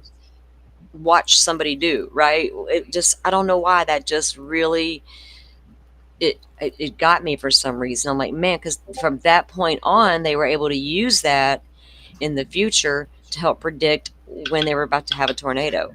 Yeah, it's especially associated with like the supercell tornadoes, like the ones that are going to be extremely destructive or have the potential to be extremely destructive.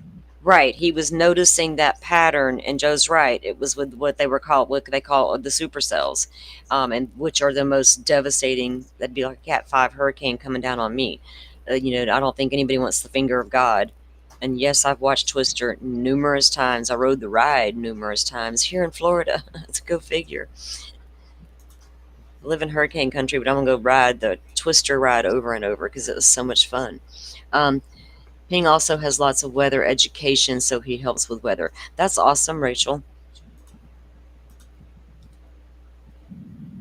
Well, when it's important to be prepared and be weather aware when you live in certain conditions.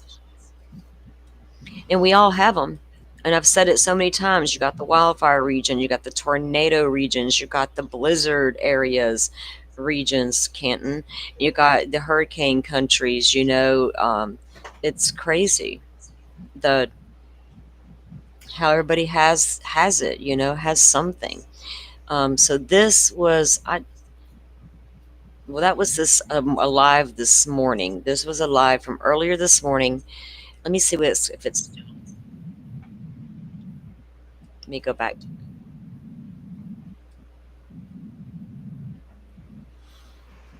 Okay. So we're going to start out with what would have been like the morning update for what's been going on. And then we're going to take a look at a few other things. I've got some time to kill still. I'm the only one here. I'm chilling. If you guys are good, I do got to run outside and grab a package that just got here. But I'm going to play it's not my package. It's my kiddo's package. His new phone is here, I think. He had to get an upgrade. All right. So this is like an update from this morning, and then we're going to move into some things. I also got something to show you guys from the flood of, was it 87 or 88 when the flood came? 87, I believe. 87 when it happened before? Yeah. Yeah. And there was also a bad one in 2015, I think. Yeah, the one in 87, the one in 87, I think it was July 17th. It was either 80 was the one where the bus load of kids got swept away. Yeah, I have a segment we can watch about that here on Schedule to Watch as well. Because like I was saying earlier, sometimes you live in areas that are prone to that type of stuff, although that's few and far between, right? Like I haven't had a Cat 5 hurricane here on the Gulf Coast in my entire lifetime. That don't mean I'm not going to get one this year. but they're few and far between, right? The Cat 3s are even few and far between. Somebody may get it, but me getting it, you know what I mean? They're just not. So is it one of those situations where, yes, it happens, but it's so rare that it's so unexpected and we were just caught off guard? Or was it really a failure across the board? That's still yet to be determined. But here is, share the screen. That would be cool. Okay. So like I said, this is going to be from like this morning's update. We'll watch some of this. I'm going to take it up to a 1.25 and we'll see if that's cool with us. If not, we'll dial her back down. The campers actually woke them up. I mean, they were awake because it was so loud, and it just, they saw the water just rapidly rising, and they were waiting for. May initially read the same. That information is very important for people to see. And to read the exact details, because. So there's a warning right there on the screen. Apparently, emergency alert, National Weather Service, a flash flood warning is in effect for this area until 7:30 p.m. CDT. This is a dangerous and life-threatening situation. Do not attempt to travel unless you are fleeing an area subject to flooding or under evacuation order. So that's the same alert we would see here during a flash flood warning.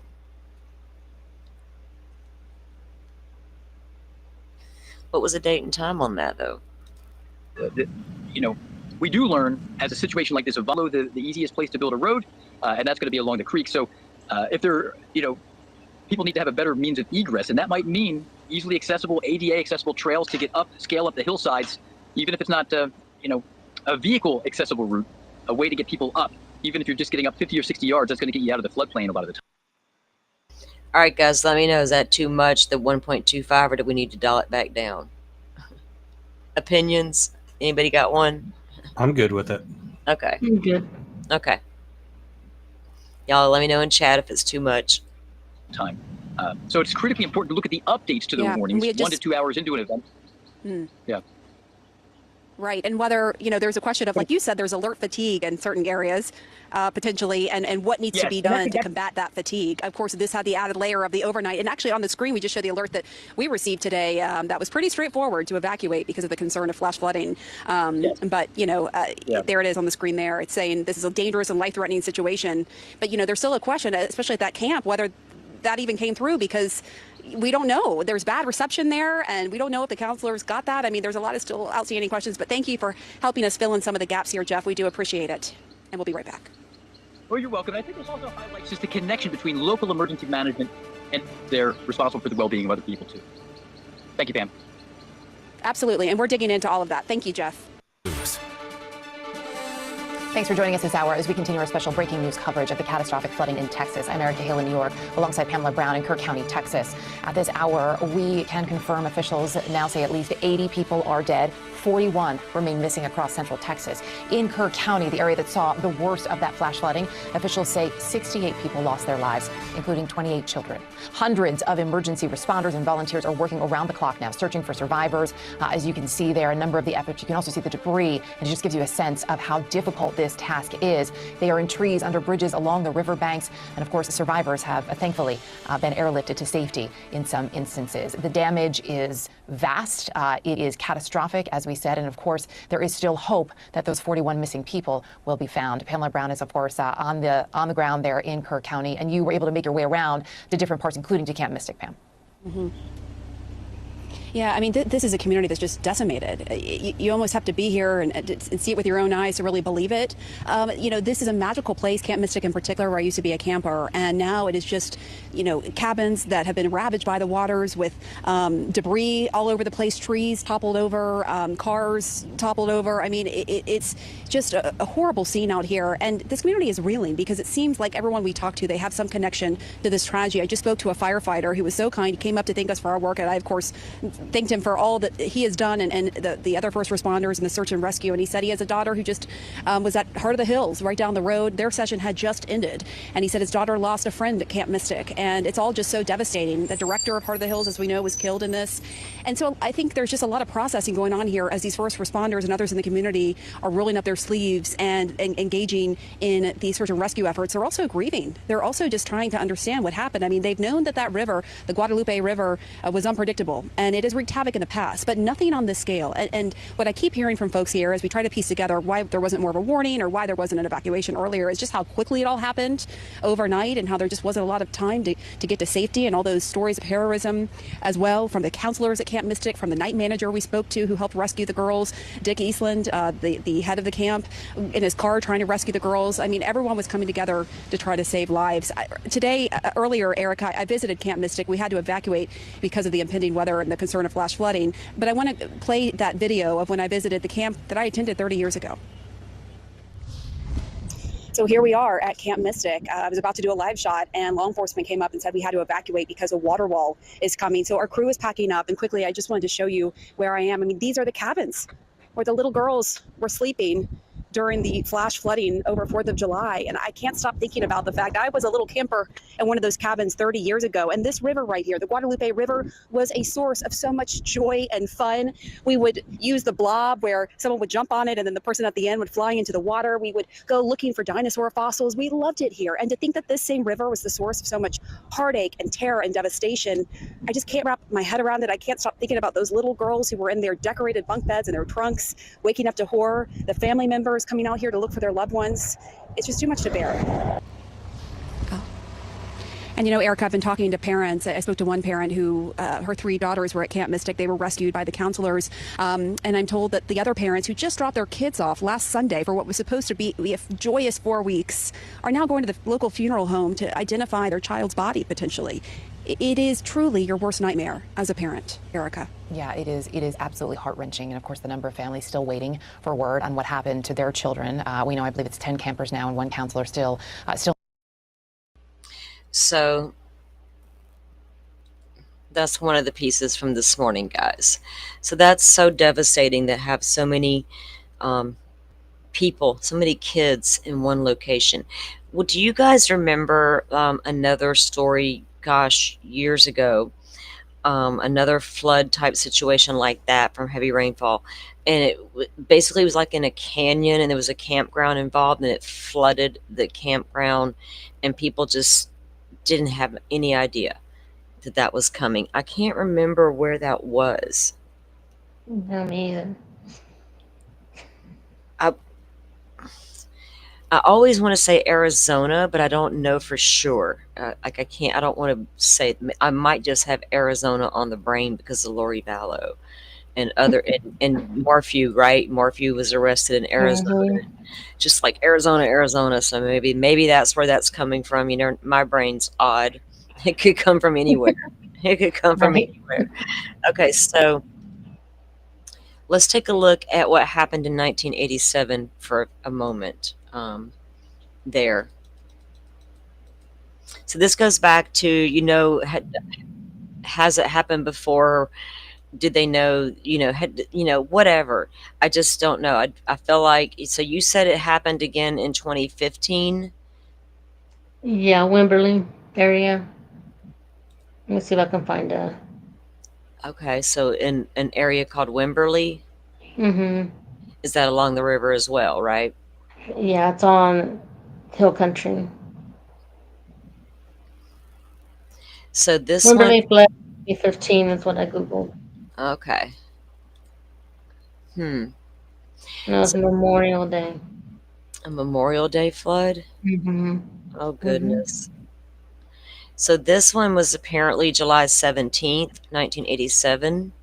A devastating flash flood on the Guadalupe River swept away a church camp near Comfort, Texas, claiming the lives of 10 children. Same area, same river, same circumstances. So that's crazy. Not to, I just have to wonder what's the criteria to evacuate the campground, right? Like, I know what it is here to evacuate the National Seashore Park, which is the Fort Pickens area, because that's part of the National Seashore Park. They don't mess around. They know it's going to go under, and they don't want a bunch of lawsuits, so you need to get them out of there. Sorry if you mess up your vacation, but you got to save your life. So I wonder if there's a criteria they had in place already as far as emergency management goes, because everybody has a local emergency management office. They should. What was their criteria to evacuate campgrounds? Did they even have one, right, in place? If they didn't, maybe they should. Yeah, I just put the link to the 10-year anniversary, a video in Discord chat. Okay. So the criteria thing is one of my areas that I want to focus on too, and it's a really hard in this situation because it's such a tragic situation. Yeah. And everybody says let's not blame somebody. Oh yeah. But let's do better next time, and to be able to do that, we have to be able to be critical of the existing system in place because it didn't work. Don't tell me that every single one of those lives that were lost and all of those missing people, a few of them or half of them or some significant portion of them could have been saved with a better system. It's how we got the tornado warning sirens. It's because people said the system we have doesn't work. So it sounds to me like anecdotal evidence is they sent out text alerts at like 3 o'clock in the morning when people are sleeping into areas that have bad cell phone coverage. So it was a bad mix. So I think we can do better as a society, as a community. And I agree. And you know that I'm going to agree with all that, especially when it may not even be the most popular thing to say, but it's not like throwing shade at what just happened. It's what can we do and do it better, right? What can we do? And like you said, can we have a better warning system come about? You know, can we have a better understanding, or certain people can maybe now have a better understanding of why this type of stuff is important? Because sometimes if it doesn't directly impact them, they never understand it. But I feel like there's a lot to be examined there, Joe, and to see what can make the warning systems better. Like you said, it was once it finally became unacceptable, these hurricane or tornado warnings, right? And like I said, we don't have those here. But when I was in Alabama with my brother and we're out back one day and I hear this siren out of nowhere and I'm in the country and I looked at him. I know the closest thing to me is a military base. Well, duh, I'm in the southeast, but that's the closest thing to us. And because we're right on a national forest there as well. And I looked at him. I was like, what the hell is that? And my brother's he's so goofy. He's dead ass serious. He looks right at me, so calm. And he's like, that's a tornado warning, sis. And I looked at him. I was like, tornado warning? What the? You don't got no basement? And he just starts laughing at me. But we don't have basements here. And we have tornadoes. We don't have here. People like when they're like the basement. Like, what basement? We don't have basements here because that's not going to save me during a hurricane, but it will save you during a tornado, right? And I get that. So it's the differences, in the warning system that came about to help save the lives in Tornado Alley. Without that warning system, those things come out of nowhere sometimes, and they're so hard to predict. Some of this stuff you can't predict. Some of it you can be hyper vigilant about. But Joe, I also was touching on, like, here people become complacent with the warnings when the warning exceeds what happened, right? And sometimes I think I've heard it called warning fatigue, right? That you've warned us and you warned us and you warned us this could happen, and hell, that never has happened. So I'm not going to listen this time. But this time it happened. Do you think a lot of that would go on with an too broad warning system? Do you know what I mean? We get desensitized to it. Yeah. Like I told Megan yesterday when she's from Texas and she's actually from this area, so. She saw the maps that I did with Ping, and she's like, "You want to come on and do your maps?" Because I have a lot of other things to talk about, and I could do the maps too, but you already got them done. So come on and show us your maps. So, Well, so I damn, did. so we want to see your maps. I showed them on that live with You with did. Damon. We'll drop your Yeah. link to that live. We'll grab that link actually to that live and drop it in the chat for you guys. But we can also bring them up and show them again because they are very relevant here. So you've got cabins that are in the 100-year floodplain, Right. and they were allowed to be built there. They were grandfathered in. They've been there for years, and they have flooding from time to time. Nothing like this has happened to wipe them out, obviously, or they wouldn't still be there. But the whole mapping thing goes to predicting areas that are in a risk zone. So if you can find homes, cabins, campsites, RV campgrounds that are in the hazardous zones, then that should be on your top priority list of areas to warn of impending flood warnings. Like you should be getting those warnings out to them first. And it may still be too late for some of them because this was a very fast, very big flood. Like it rose 26 feet in like 90 minutes or maybe even less than that in some areas. So it was a wall of water that came rushing, but still maybe there were more lives that could have been saved. I don't know. But what I was saying with the warnings that you were talking with about. the prediction of the amount of rainfall, because if they can understand the amount of rainfall they are about to get, that's going to depend on how much that river is going to swell and leave its banks.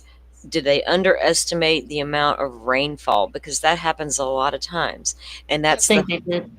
Yeah. right. So, predicting, like I said, though, prediction has gotten so much better. I'm sure there's so much more to come as far as improvements in technology, and the kids that are in school right now learning to be top meteorologists, right? Or like a meteorologist, well, hell, you know how necessary they really are? We depend on them like we do a lot of things, right? So I want to see good ones, and I want to see them involved. Like some of these YouTubers, oh my God, they are so jazzed by what they're doing, right? What is that one guy, Max Velocity? I just love that kid, right?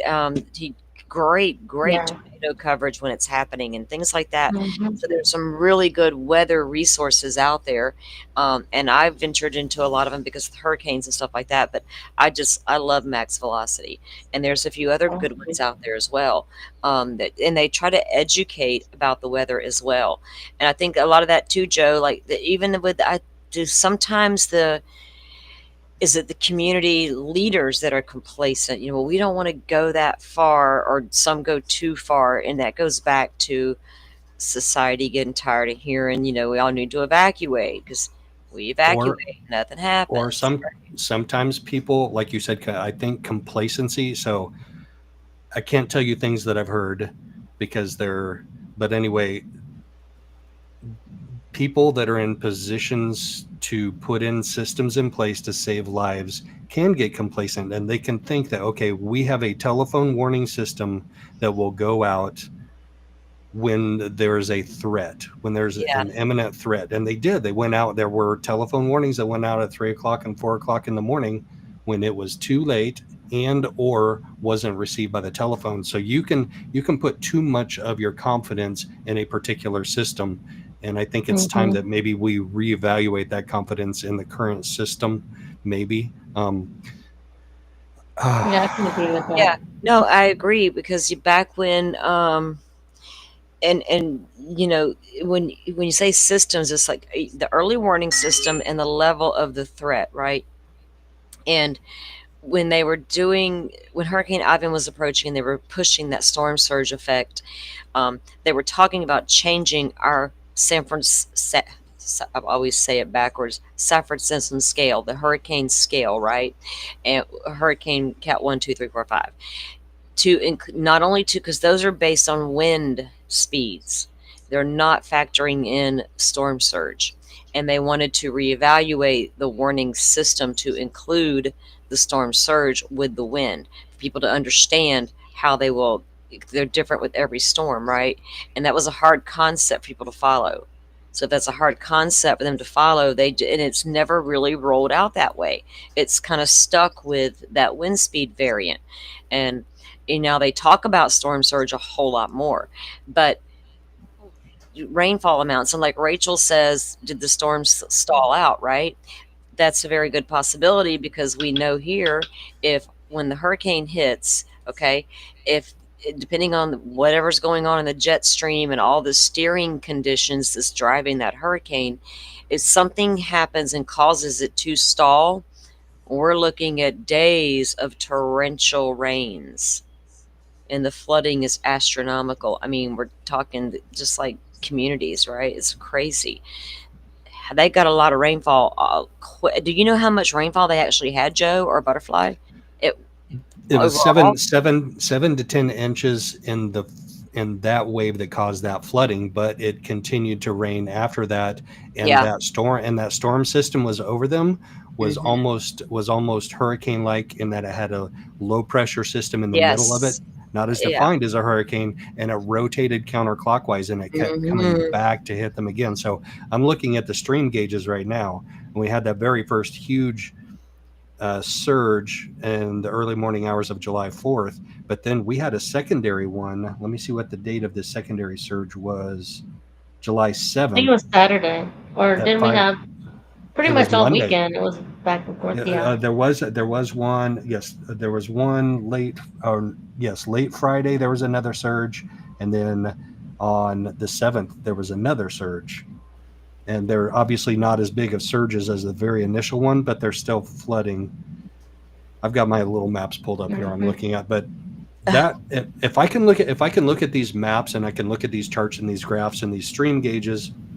Right now, what I have pulled up is the National Water Prediction Service by NOAA, and what they do is they monitor the stream gauges, but they also offer predictions of future. And clearly, we don't know what they were predicting, because you can't go back in time and see what they were predicting, late in the evening on July 3rd. But we also have the actual stream gauge data, and we have the rainfall predictions. So we have a lot of government services at our disposal. Maybe we can put them all together. Maybe we can have the rainfall data together with the National Water Prediction Service, together with the actual stream gauge data, and put those all together for a predictive model that can get us a better system than what we had in this event. Well, it's crazy you say that, because there are certain meteorologists out there that do look at all of that independently, right? And talk about possibilities, not predictions, but possibilities. And to watch them do that and take those things into account, and their possibilities turn into, wow, that happened, right? And there's a couple of guys I follow for hurricanes that do just that. And there's one excellent website I can go to, and there's literally feeds from everywhere that I can go and hone in on, like NOAA. I'm all over NOAA constantly. I love my buoy reports out of NOAA as well. There's just a lot of stuff out there that because I'm a secret weather junkie, right? So because of hurricanes, but Yeah. just building a better prediction system, or and get better And getting better at predicting them, and gathering the information to predict them better is step one. Combining that with a better warning system. And then combine that with step 2 would be get that warning system better and modify that and get it out there early. Because getting a forewarning out, there's possibility of this flash flood, blah, blah, blah.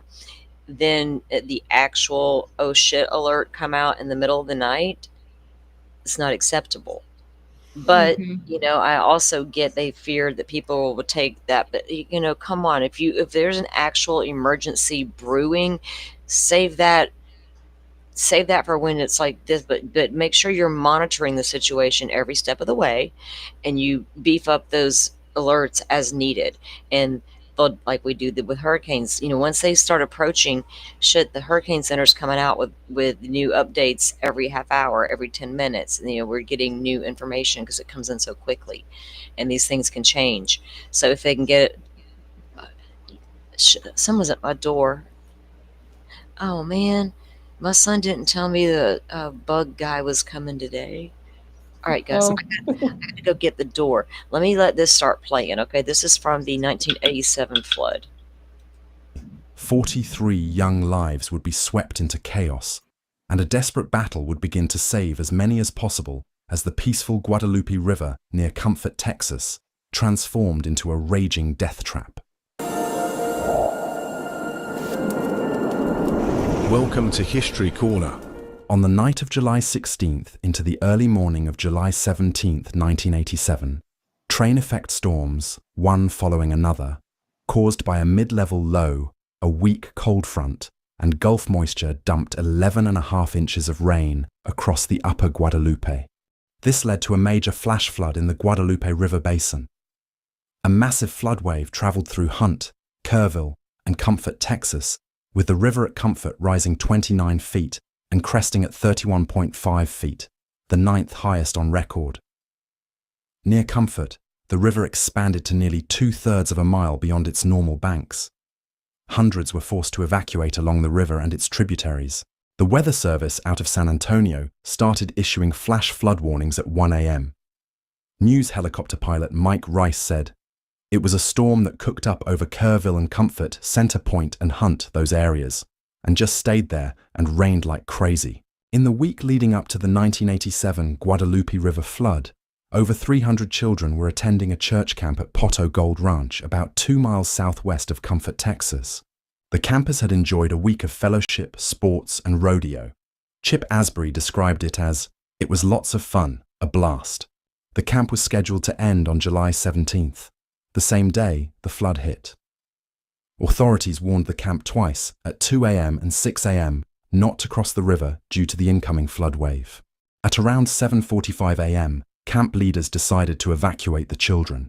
A caravan of buses and a van attempted to leave, but encountered a flooded low-water road that parallels the river.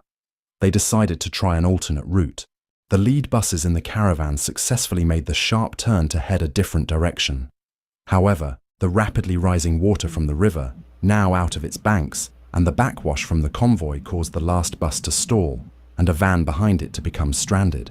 Forming a human chain, the campers attempted to wade to safety. But before they could make it out of the water, a wall of water from an old, historic channel, estimated to be half a mile wide, hit the stalled vehicles from the left. 39 teenagers and 4 adults were carried away by the floodwaters. Wow. Flash floods are no joke. 6 inches can knock you off your feet. 2 feet can carry a car or bus. And this flood was moving at 60 miles an hour. Flash floods cause more fatalities in the US in an average year than lightning, tornadoes, or hurricanes. A report released by the National Weather Service in New Braunfels said, "The group was at exactly the wrong place, at exactly the wrong time." A few seconds earlier and they escape the worst of the flood wave. A few seconds later, and they see the floodwaters and don't drive into them. Roy Harris, the camp's caretaker, led the way in his truck. He would tell investigators when he first started across Herman Sons Road, there wasn't any water, but had approximately 18 inches of water under his truck by the time he had driven almost 300 yards. Behind him was the final bus, driven by Assistant Pastor Richard Coons, and behind that was a van. Chip Asbury recalled, "All of a sudden, a wall of water hit, and I'm trucking down the river. My glasses got swept away, so I could only see the people close to me. I was in the same area as Jason Hernandez and Scott Chatham. I pulled myself into a tree with them. We saw people and friends passing the tree. We tried to reach out to them, but we really couldn't do anything." Chris Ray was able to make it to the safety of the trees by an unlikely source. "The deer just came up under me and I held on tight," said Chris. He said the muscular animal fought the current and pushed him toward a tree that he clung to. Amid roaring rapids and... Isn't that crazy? That is crazy. I've never Hell- heard this story before. Right? Me either, Joe. And when I was like, he did what? He got on a deer? Like, that was luck. I mean, that was more than luck. You know what I'm saying? Yeah. Just hard to call that kind of thing luck. It's divine Yeah. intervention. Yeah. swirling debris, Chris was the first to be lifted to safety by a police helicopter. Ray quickly informed rescuers about the bus and the 40 people that had been washed into the river.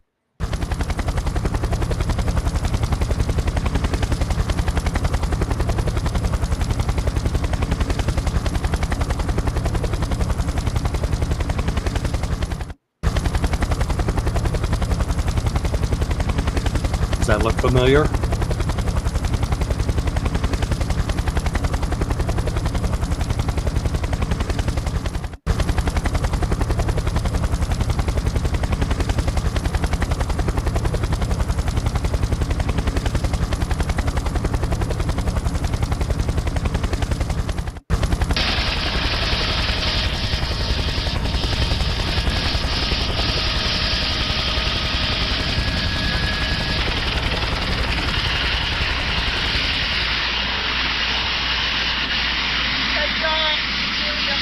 How many are there of you?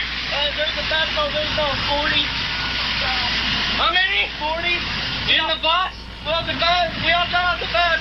The bus started coming down. Well, when we started going, the bus just... What kind of bus were you in? Church bus, Siggeville Road Baptist Church in Hot Springs, Texas. How many people were in there? About 40. Where did you go in? Where did the bus go in? Down there at the stop sign? I expected to see a bus half in, half out, Mike Rice, a news helicopter pilot, said as he once again flew over the camp. There was nothing. Then, as we got really close, we could see 5 kids clinging to a treetop. These are 75-foot trees, but there is only 15 feet of tree sticking out of the water. There is another group of 7 or 8 on another tree, 4 or 5 in the river. There is nothing that prepares you for something like that. Rescue helicopter crews. Wow, that poor kid was barely hanging on, it looked like. Mm-hmm. Wow. And he wasn't a weak, scraggly little kid. He was a Exactly. he was a good sized Deja teenager. vu all over again. Yeah. Damn. From Texas DPS and the U.S. Army's 507th Medical Division swooped in on the river to save the campers. Many survivors clung to trees for hours before being rescued. 12-year-old Kyle Hankins recalled, "The group in our tree, we started praying, asking the Lord to help us all to be okay." Ray Masterman from the local fire department joined Mike Rice and cameraman David Villarreal aboard their news helicopter to assist in the rescue. They soon spotted Melanie Finley in the river. What are you going to do with the news helicopter to rescue her? Yeah.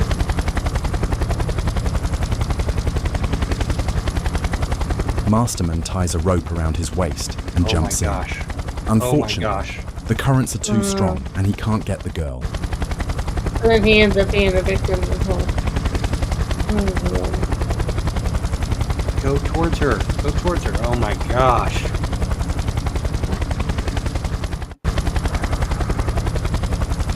He reaches a tree and unties the rope. Mike and David try for the girl again. This time she grabs the rope, but as they pull her, she loses her grip. With the helicopter almost out of fuel, they have to leave to refuel. Melanie tried to grab hold of a tree branch, but a large log struck her in the back. She then was able to grab a hold of a cypress limb. A DPS helicopter found her and dropped a line. She put around her shoulder and waved to them she was ready. They pulled her up and swung over to an open field. Shockingly, Melanie slipped from the rope and fell 90 feet to the ground. Oh my God. The first known fatality of the morning, but not the last. Ray Masterman later received a letter from Melanie's sister. I've recently read about your efforts to save my sister, and thank you so much for risking your own life to save my sister's. I'm sending you a picture of her so you can think of her the way she was normally instead of the way you saw her. You probably never will be able to, though. Thank you so much again. I'm sorry it has taken me so long to say so. 33 people were pulled out of the river that morning. Could you imagine being, as a parent, how helpless you have to feel in that situation? First realizing something's happening and then not knowing if your child is okay or not. And then coming to realize what they may have went through. Oh my gosh, bless their little hearts. This was 38 years ago. Why are we not better? Why are we not better today than we were 38 years ago? Right.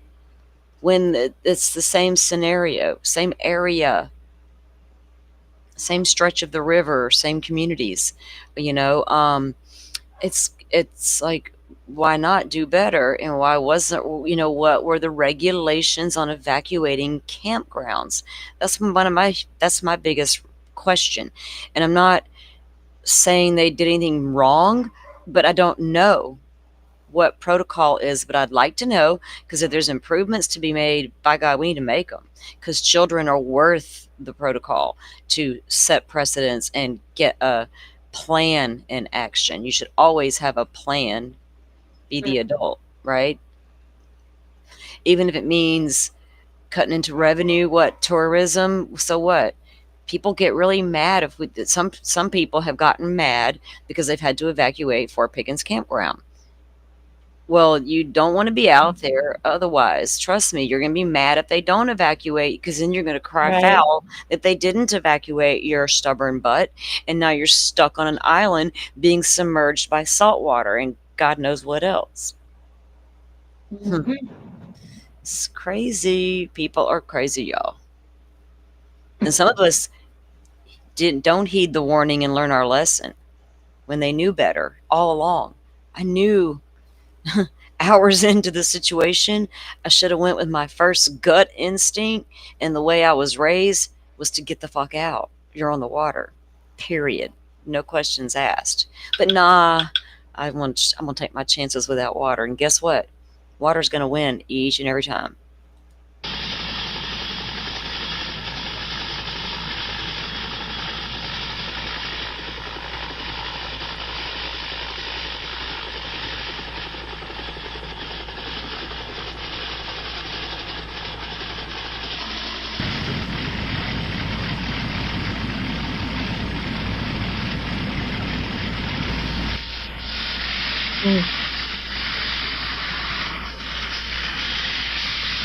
Sadly, 10 would lose their lives. The second confirmed fatality was 13-year-old Tonya Smith, who was found entangled in barbed wire 2 miles downstream from where the bus was washed away. Several parents of the children waited at the Comfort Elementary School for news of their children. With every helicopter that came in, they braced themselves, not knowing if there was another rescued child coming in or another body had been found.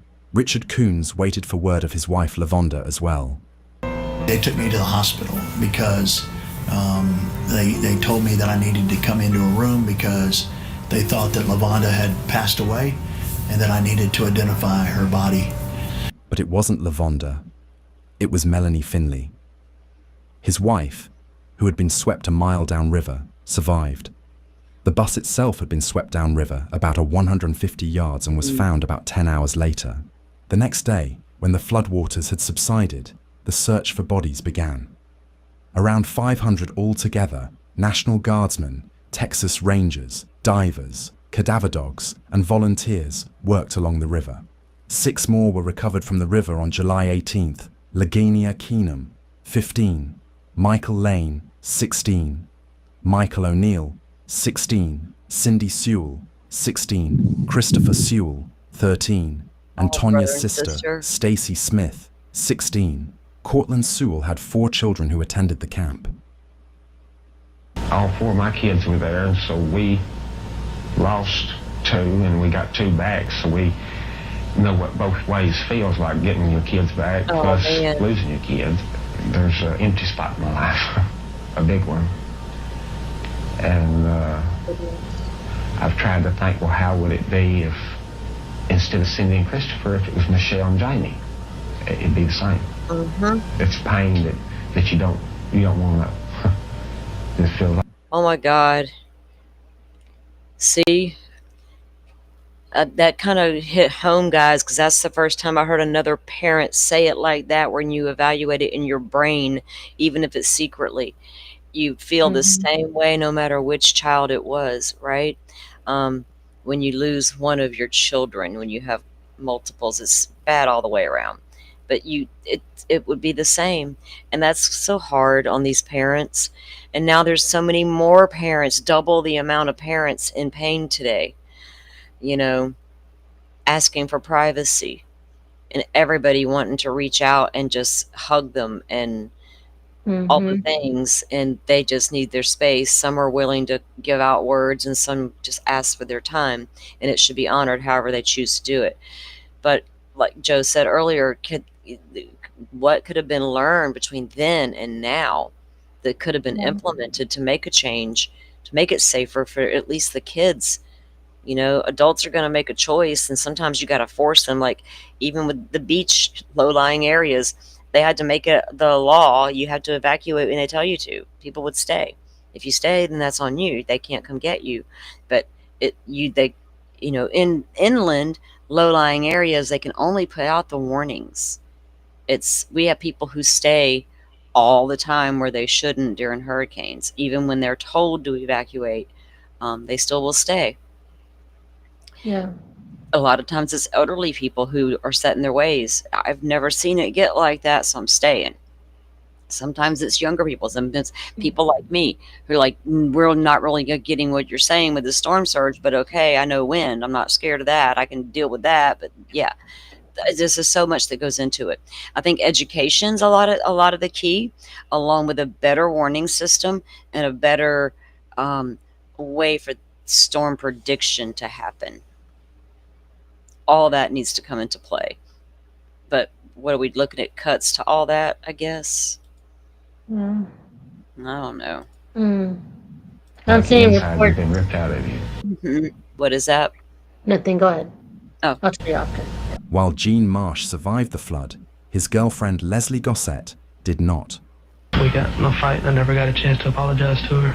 But if she was still here, I definitely would apologize to her. And I wish she was here so I could. The following day, the 9th and final body was recovered from the river, identified as 14-year-old Leslie Gossett. There were many rescuers working to save the kids that day, but the one that stands out the most was Sergeant Keith McKenzie of the Army's 507th Medical Company, who rescued 15 kids that morning. I don't feel myself as being a hero. I was trained to do it, and I was glad to prove myself my training was worth it. The rescuers weren't the only heroes that day. Two specifically were the children themselves. Children who would ultimately lose their lives after saving others. Oh. Michael Lane had held a barbed wire fence open so his friends could make it to safety. John Bankston, 17, whose body was the only one never found, was hailed as a hero by his fellow students. The search for his remains continued for 2 weeks to no avail. His family continued searching for much longer than that. It's terrible. I know he's out there somewhere. His body is, John's father said. I know the rest of him is now at peace with the Lord. Thank God for that. Jeff Bowman, who had a plaster cast on his leg for a break, stated, I really didn't have time to grab my crutches, so I jumped on his back and he walked us out of the bus and he walked over to a tree and got behind it. 30 minutes later, John told Jeff that he was going to have to let go and they would have to go downriver. That was the last I saw of him, Jeff said.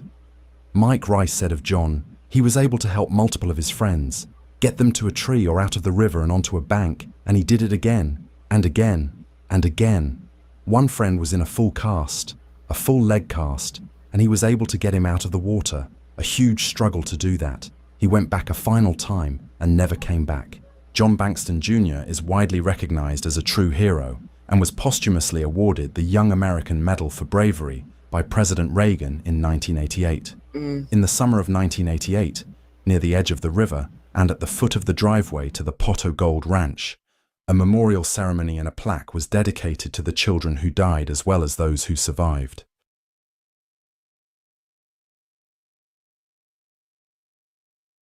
Later, the Texas Department of Transportation demolished the old river crossing. Now, the Herman Sons Camp Road rises at least 15 feet above the water and out of the river's lowest floodplain. In 1993, their story was made into a made-for-television movie called The Flood, Who Will Save Our Children, starring Joe Spano, David Lasher, Renee O'Connor, and Lisa Riefel. It aired on NBC as part of its Sunday night movie lineup on October 10, 1993. The floodwaters came and went in a matter of hours. But for the families, the rescuers, and the survivors, July 17, 1987, never really ended.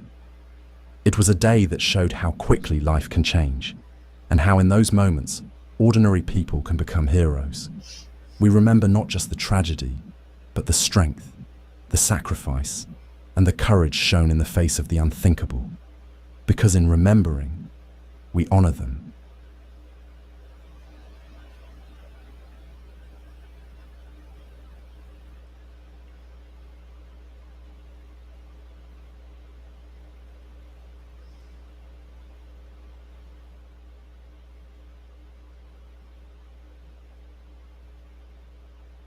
Thanks for watching. Don't forget to like and subscribe. Wow. That was tough. I had to take a break for a minute in there in the middle. Yeah. But the way I deal with that is to get back to my scientific brain. I got to go back to my left brain. Yeah. Right? Yeah. So I'm looking at the stream gauge Mm-hmm. in Comfort, and that event currently sits at number 6 on the highest level of the river. The number 1 was in 1869, and then there was one in 1978, 1935, 1950, 1959. Then we get to July 17th, 1987. It was 31.5 feet deep, but that's getting bumped down one spot because of the one that we had on July 4th was 35 feet. So that would come in. That would come in at 35 feet, number 4 or 5 on the list. Yeah. So that was 3.5 feet deeper than the one we just saw. So Right. talking about how high the water was on those trees, imagine Mhm. that water being 3.5 feet deeper. Yes. And it's still, with all the different years you just named off, goes back to they knew this area was prone to doing that then on some level, especially if conditions were right. So what was the failure here, if there was one at all? That's what I'm going to always, and it's nothing political to that statement at all. I don't know what's going on over there with FEMA. I honestly don't know. I to tell y'all, when I stopped watching politics, I put it all down a long time ago and walked away from all of it because I don't like either side. To me, they're bullshitters, right? But I know that it's whatever's being done to it, reorganization, dismantling, defunding. I don't freaking know. I'll tell you this: it had problems 20-something years ago, right? So FEMA having issues, nothing new to me, but local resources, always drive that home. They're going to be your first go-to in any situation. Long term is going to be whatever the government offers whenever they're good and damn ready on their terms, right? What are we going to do? During Hurricane Andrew, you know what we saw? We saw every roof in Miami and gone, and Homestead, Florida, pretty much wiped off the map. Every roof was gone because building codes didn't require Cat 5 this and that. Now it does. Now we can maintain our roofs on our homes because you have to build to that code now. So to answer the homeless question that popped up after Hurricane Andrew, Cat 5 hurricane, they built tent cities. No FEMA trailers. We had tents, they brought in all the military tents, and they literally built tent cities, and it was a disaster to watch that on TV and what those people went through. They were traipsing through the mud. The places they chose to set these tents up to accommodate the housing need, because they didn't have houses to rent. All the roofs were gone. The need is going to be there. And like Rachel commented a minute ago, it's going to be long term for some of these people, especially the ones who've lost housing. People think they had insurance, they're going to be good to go. Not quite so fast. It takes a lot, and it takes time to rebuild. Sometimes you need a camper. If you're lucky enough, you can get a camper and live on your property while you rebuild, if you are able to rebuild. It's a lot. So we did drop links early on, guys, to this Google spreadsheet that was dropped on Twitter by my friend Tracy over there, with all of the links in the area for mental health services that are available, down to what types of insurance they take, payments, all that information is included in that Google Doc. Grab the link, share it out, and Butterfly was going to get all the links together that we did share today on the churches, the I Red did. I put Cross, them in. Salvation Yeah. Army. Okay, great. All the things that we shared today on different ways to help and all the ways to receive the help. That's important to get that information out there and just share it, because if you can share it and one of your friends shares it and it makes their way to, tag the Texas flood, use hashtags so people who are searching the information can find your post with those links, right? So use your hashtags when you're sharing out the information. It makes a big difference on the social media platforms. And it's just another avenue to get information out other than mainstream media or local news medias that not everybody's engaging with. They come to social media to get their news and their updates. And like we said, even with the powers out, they may only have access to their phone. So all the ways we can get the information out there is what we're trying to do here. There's been a lot of stories over the weekend, all the heroic efforts that have come out of the area, rescue efforts. I'm going to share one that I saw at the beginning of the weekend, but it was just, to me, it was amazing. And I want to share that with you guys. I'm not going to go through all the ones that I do have because it's going to take a long time to get through them, because you guys have probably seen a lot of it. Butterfly has seen a lot. Joe, have you seen some of the rescue stories from the people who live in the area? What they experienced and what their escaping the flood was like for them and things like that. Yeah, there are a lot of stories. So many. There are a lot, and I did find some are just, there's a couple of little boys that survived, little brothers. They are out there telling their story. There's the one story that it's devastating. The husband tried to save the family. He ended up breaking or busting through a window, and when he did, he hit an artery. And this is kind of graphic, guys, but the wife said it nearly took off his arm. He didn't make it, right? But the family survived. But he was a young father.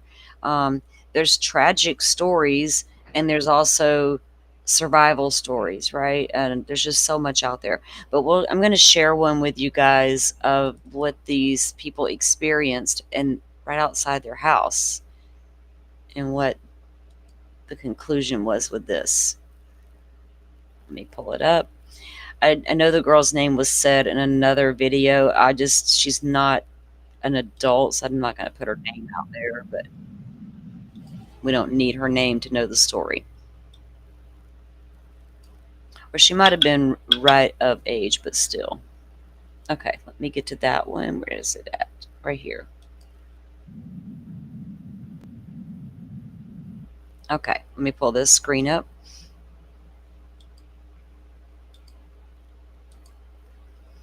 All right, so this was a young girl who was camping with her family. And they tried to get away, and they were overcome with the water and got separated, and eventually she ended up in a tree by herself. And oops, it's already up there. Stop, get away. Let me pull this back. Sorry. Okay, and this is the story. All right. Stand is in Center Point 2. Where are you at right now, and what are you seeing? So this is also out of Center Point there, Joe, right? I guess the same area the firehouse was at, correct? So same area. Henry, I am still in Center Point on the Guadalupe River across from Lions Park, and I have some amazing video that we're going to share with you as the evening progresses. But let me tell you what happened here early this morning. There's a tree way out there in the river that you can see, that a big branch, you can see it's got a wound in it. That is where a young woman was plucked from a tree who came all the way from the Hunt Ingram area. That's like 14 miles away. She went under bridges. She survived incredible odds. She said RVs were floating by her. When I was up here at the bridge a minute ago, somebody said, go get Carl's video, because you won't believe it. This, y'all, is Carl. And everybody here has been telling me this incredible story. They talk all over each other. So I told them, y'all just tell the story, because it's a story of heroism and a miracle, truly. Tell me, Carl. True miracle. There's no other way to explain it. You heard her screaming. I did. We had gone away from the house for a little while because we were afraid the water was coming in our house. And I waited till it was stabilized, and I knew, so I waded back over. I came up on the deck, and she saw me, so she started to scream out loud. And I thought she was in the water going down the river, and I finally looked and was able to spot her in the tree. And so, I began to holler back to her, hey, I see you, we'll get you help. And I called 911. Waited about 20 minutes, nobody showed up, and I got in my vehicle, drove down the road to where I knew there were going to be authorities, and I found a DPS agent, and he then videoed or called in and sent some folks over here, but it still took a while. So and they brought a boat. They did. We had a little bullhorn. We were hollering back and forth at her to let her know, hey, just hang on, because she was desperate. I mean, desperate. And then you learned she came all the way from Hunt Ingram? After they were able to pluck her out, we brought her into our house and gave her a shower, clothed her because it had stripped all of her clothing off, and gave her something to drink, gave her a nap, and then we had a long talk with her. We called her grandmother in Corpus because she's also missing. Her parents were with her at the time. And sister and aunt and uncle as well. Yeah. Sister and uncle. So they were at a campground, and the water came up at, did you say 4 o'clock? She told us that roughly 4 a.m. they started noticing the water coming up. Her mom and dad got in their car to try and go up the hill to get out of the water. The car was overtaken by the water and stalled out. They had to open the sunroof, climb through the sunroof, and then she said they were able to get on a tree. Her mom and her were clinging to each other. The dad was behind, holding onto them. Water would have been pushing at their back. She said it just kept overtaking them, and eventually they got swept away. She said the dad, they lost him immediately. Her and her mother were able to hang on to each other for a while. Then they got taken under in some sort of a rapid of some kind. They got separated. She said they were screaming back and forth, coming down the river for a period of time. Then she lost her mom. She said that she had clung to a handful of trees. They were small, would ended up getting pushed over and overtaken, and somehow she ended up here. And so you found the strength to climb in the tree, And you said that she went into the water at 4, but you didn't see her until 8 o'clock, a little after 8 o'clock in the morning. So her adventure was already 4 hours old when you saw her, and then it took a while for the boat to get there. Exactly, and they're from Midland, so they have no idea about these things. It's it's a new experience for them. Said she came under a couple of bridges. One of them would have had to been on Sidney Baker, and she could see cars passing by. She was waving at them, and she couldn't get anybody's attention, and just continued down the river till she got to this spot. It's it's an absolute miracle. There's no way you survived that trip. I don't know how she did it. I really don't. What was in your heart when she made it to dry land or wet land? Oh my God, we all cheered. I mean, there were several people here, and we all just began to cheer and hoop and holler and carry on. We went down and greeted her and hugged her and got her blankets and towels and stuff, and just she could barely walk at that point. I mean, she was so exhausted and beat up. I mean, she was beat up pretty good. So, but nothing broken as far as you know. She had a fairly decent cut on the back of her head that she didn't even know about when the paramedics were checking her out until she took a shower, and she said she put shampoo in her hair and then it started to burn, and then that was when she was just in so much shock that she didn't have a clue what was going on. Y'all, there's a helicopter overhead. I don't know if you can hear it. So what that says to me is that the rescues and the recoveries and the action is still continuing. We're here in Center Point, and I'm trying to see that helicopter says Texas Department of Public Safety on it. So we've got the video back in the house. If you guys want to edit it, we're going to be with you. We'll share that video as the evening progresses. We'll for certain bring it to you at 10 o'clock. So unless you've got any questions for these guys, we're going to give it back to you in the studio. What a miracle. What an absolute miracle. I mean, you're talking about 22, 23 miles from Hunt is where she started, and Right. then going downstream through Ingram, Kerrville, with all the debris in the water, and still making it, ending up in Center Point. 22 years old. 22 years old. 22 years old from Midland. I don't think they see these kinds of things in Because she Midland. was- No, listen, Sue. So she was 22 years old. So she was with her mom and her dad and other family members. Could you imagine, though, Yeah. just being separated from your family like that, and then going under the damn bridge and trying to get attention and nobody noticing? Yeah, it's scary. Can you imagine? And how exhausting those hours in that water, treading that water, as forceful as it was, and trying to figure out what to do next. Where are you going to go next? What are you going to grab next to hold on to? And bless them, and so glad they were there to help her. I know. Right place, right time, right? There's another point to consider in our revamping the current emergency warning system, prediction and warning system.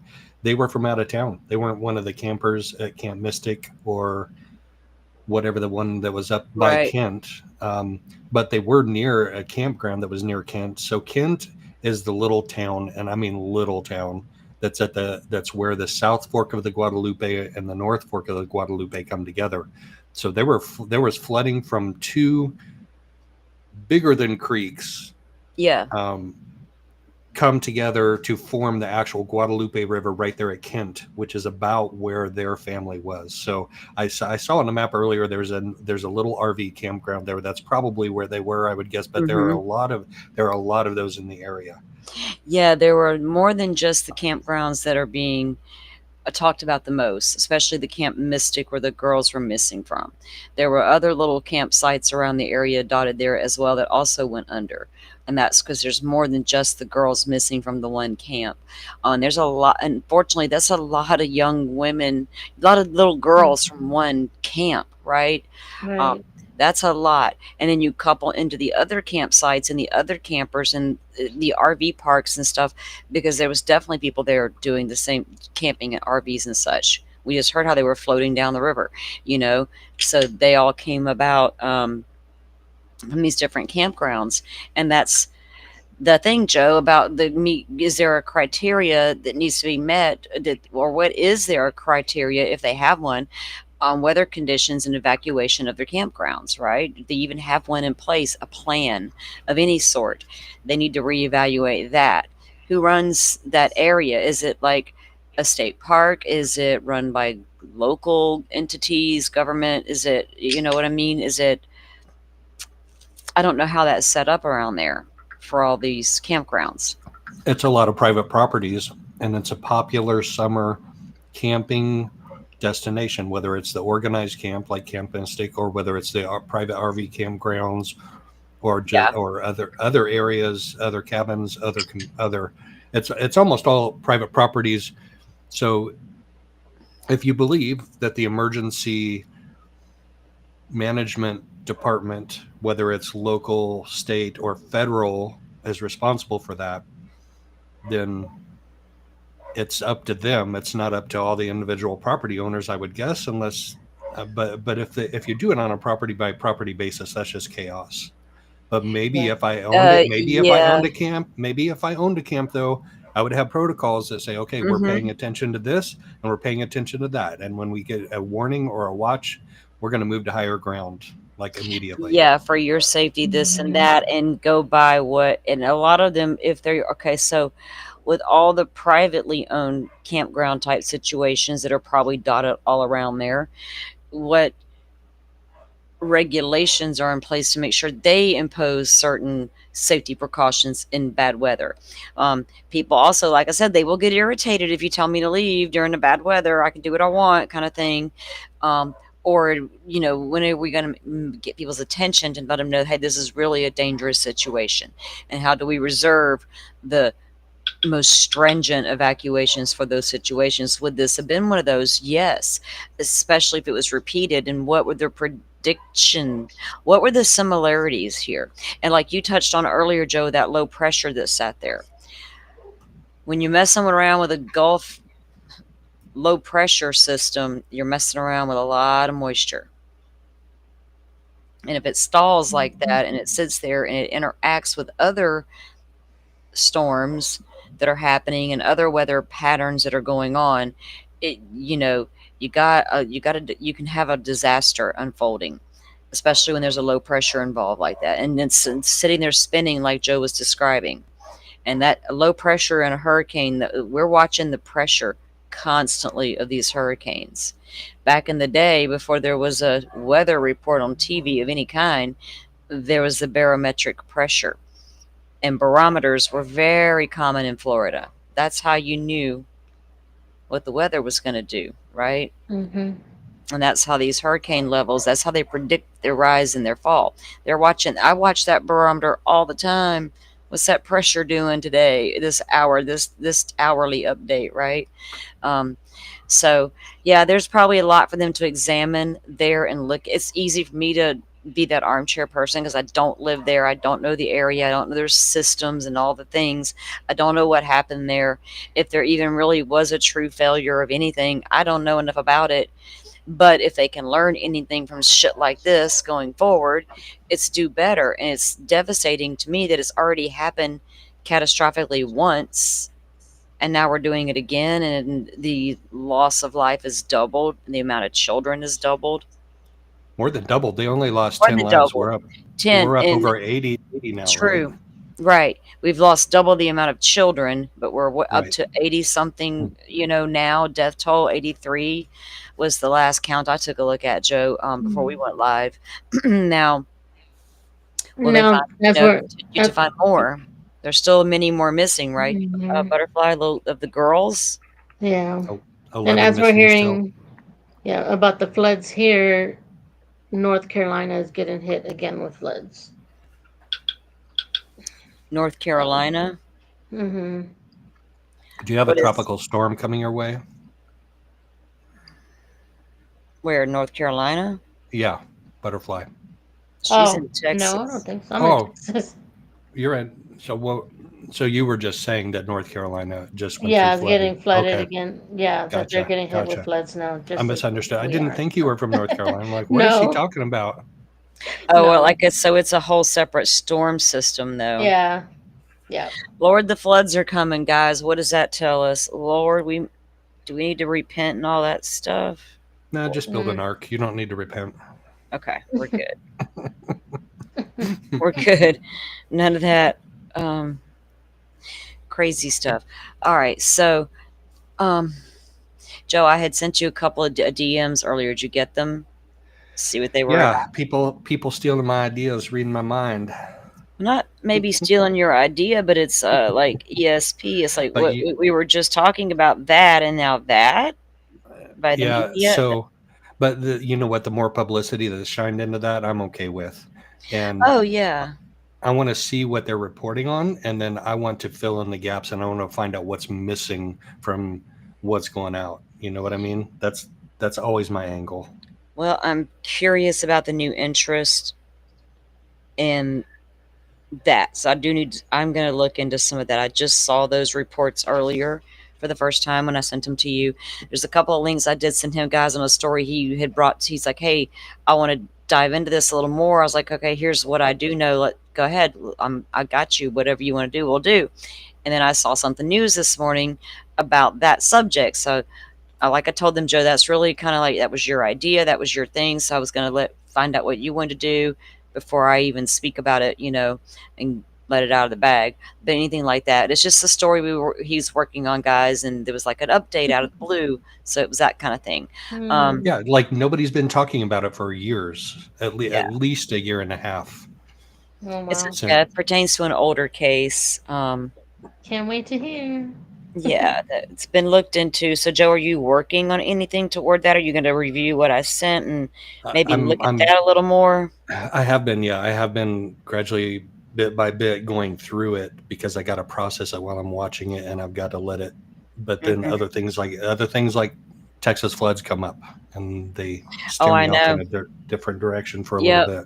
It happened to me all weekend long. I was doing different things. I even ended up saying I was going to take a break from what I was doing, and my break ended up me diving into Lori Vallow's damn Oh, Idaho Hill. jeez. Yeah, that's when that happened. I was like, wait a minute. I told myself, I was like, wait, stop, brakes. I'm supposed to take a break right now, but here I am reading yet another document on yet another case, and I didn't even finish what I was doing 5 minutes ago. Oh, yeah, it was a I whole. was waiting. My I was brain. waiting for Salty. Ah, I was waiting for Salty to tell me, stop sending me stuff. what moon phase am I in? Because I was Something. like, yeah, I know. And then Butterfly and I were talking about the Oh. floods all weekend to one another and stuff. So yeah, I mean, sometimes it does get a lot's happening, Joe, at one time. But Mhm. it's still one of those cases that definitely always needs attention and never can talk about it enough. And it's just was funny that you brought that up recently, and then here we are with possibility of it being looked into. So that was kind of promising. Yeah, and then I got distracted on the London Valdez case too. I got contacted by somebody on the inside on that, and I can't reveal any information that was revealed to me because there's still an ongoing investigation by the OSBI. But so give everybody a little update about that. That was a case you covered on your channel, right? yeah, that was the beautiful little 16-year-old girl, not so little, Mm-hmm. that went missing on June 7th, and her body wasn't found until actually she was last seen June 5th, last had contact like June 7th. She actually supposedly died on June 7th. I don't know, because we don't have public information how they know that it was June 7th, but she did die on June 7th, and her body laid out there not that far from a little small town for 5 days. And there's a subtext to this that I want to explore more, that somebody I was talking with last night that's from Texas, that missing indigenous females are not investigated as actively as they're not missing white females. It's true. I've looked into that story. There's yeah, it's sad, but that is so true. And there's never a right answer. I mean, it's not right. It's not right across the board. It's just like any case, like you feel like even with Black or African American, however you want to refer to them, missing girls compared to white missing girls, right? I'm a white girl. I am 47% Native American. So I don't see stuff like that, right? But it was funny how society does. So why aren't those cases investigated the same way they should be, Joe, compared to what others, right? You've looked into statistics on that and how they're handling it?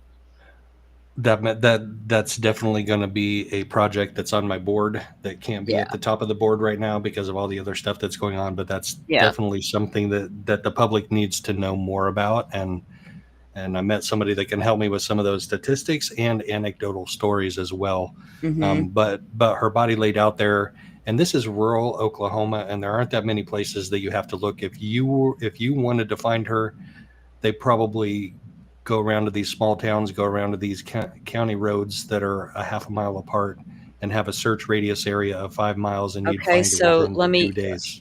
Let me ask you this: Oklahoma Native American, she wasn't on a reservation or from a reservation, was she? Because there's a whole thing in Oklahoma with different laws and reservations. The laws and the indigenous and the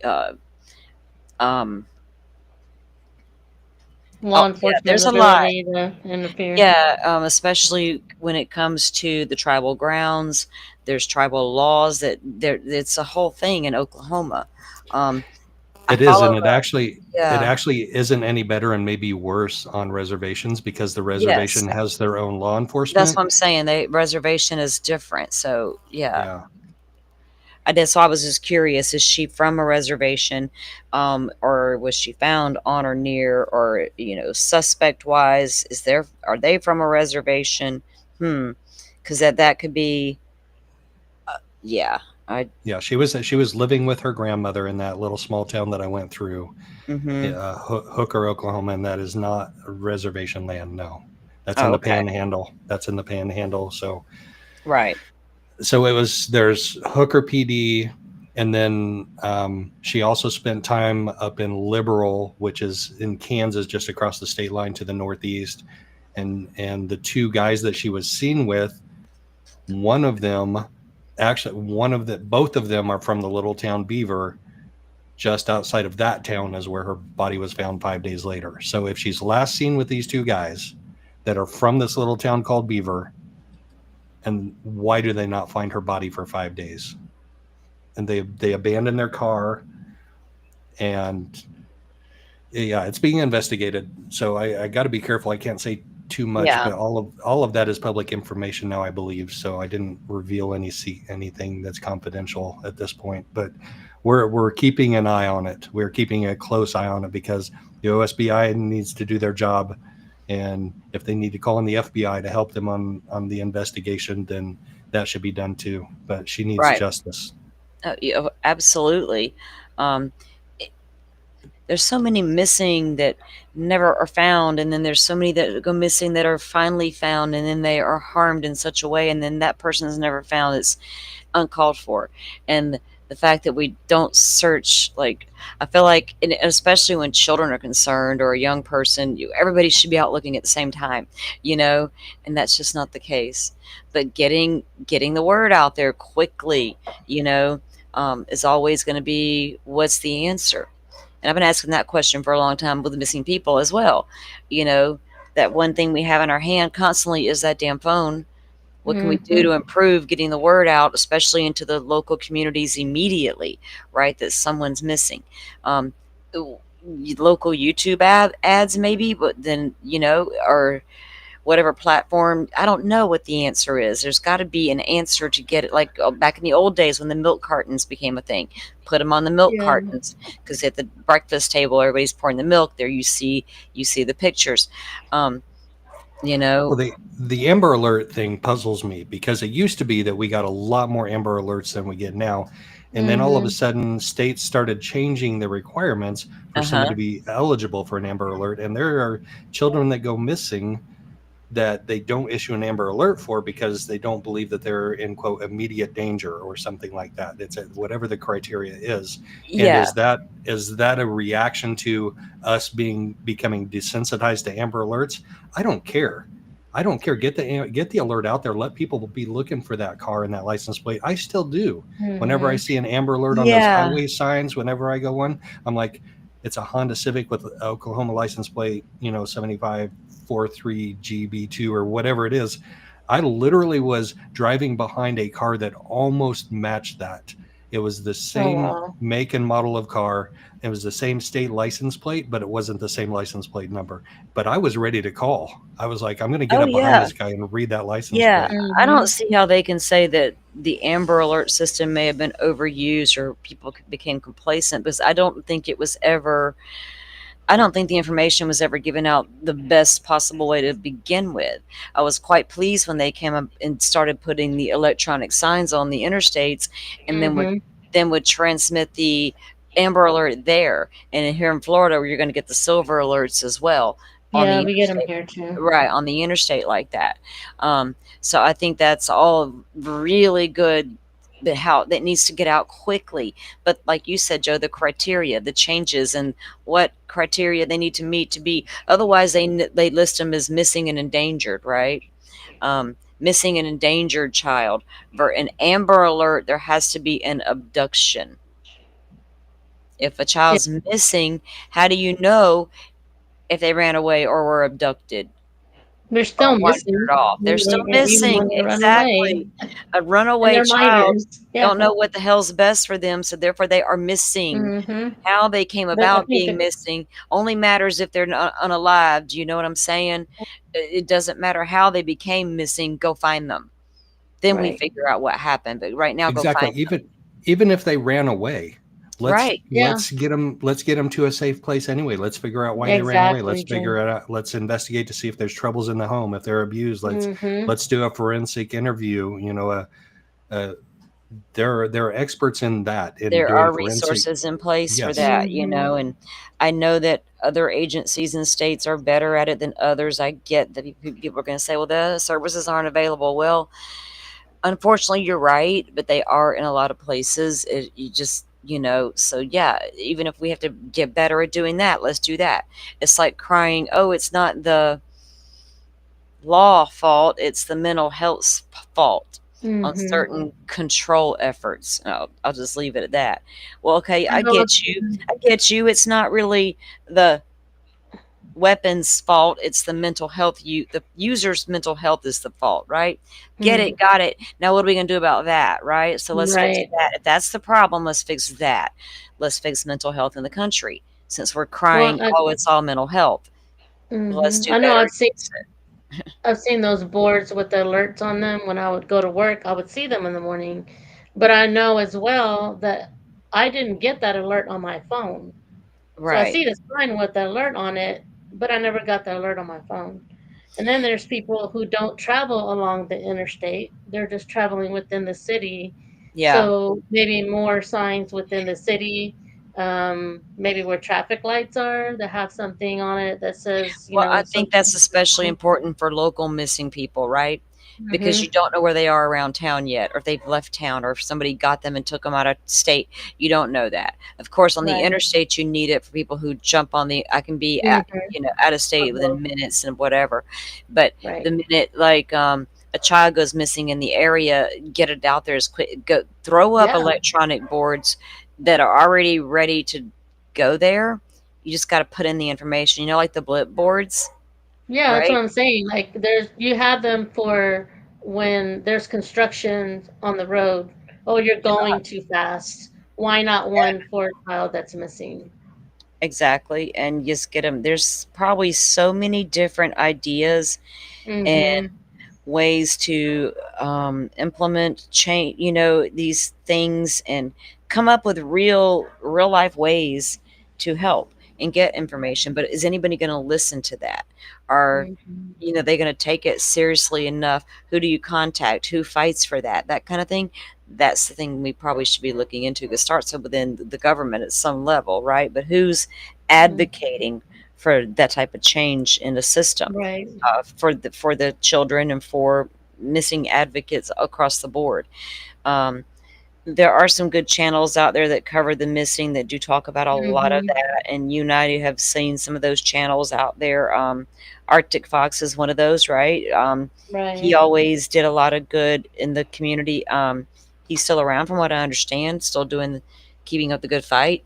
But that's what he does. He posts a lot about the missing and resources available and updates all kinds of stuff. So there's just not a lot out there. We all know that. So just getting it out there. But guys, again, if you want to help with the flood relief efforts, we offered you a few ways you could do that today with agencies. Reach out to grab the link and go reach out and figure out what way is best for you. Joe came in, shared the information on the fire department with us as well. So I guess there's ways there to donate to, Joe, if they want to do that as well, right? That was in that link. Yes. Yeah. Check out their Facebook page. Okay, and great. they have their legitimate verified Venmo QR code up there. And they also have a couple of posts about the needs that they're going to have.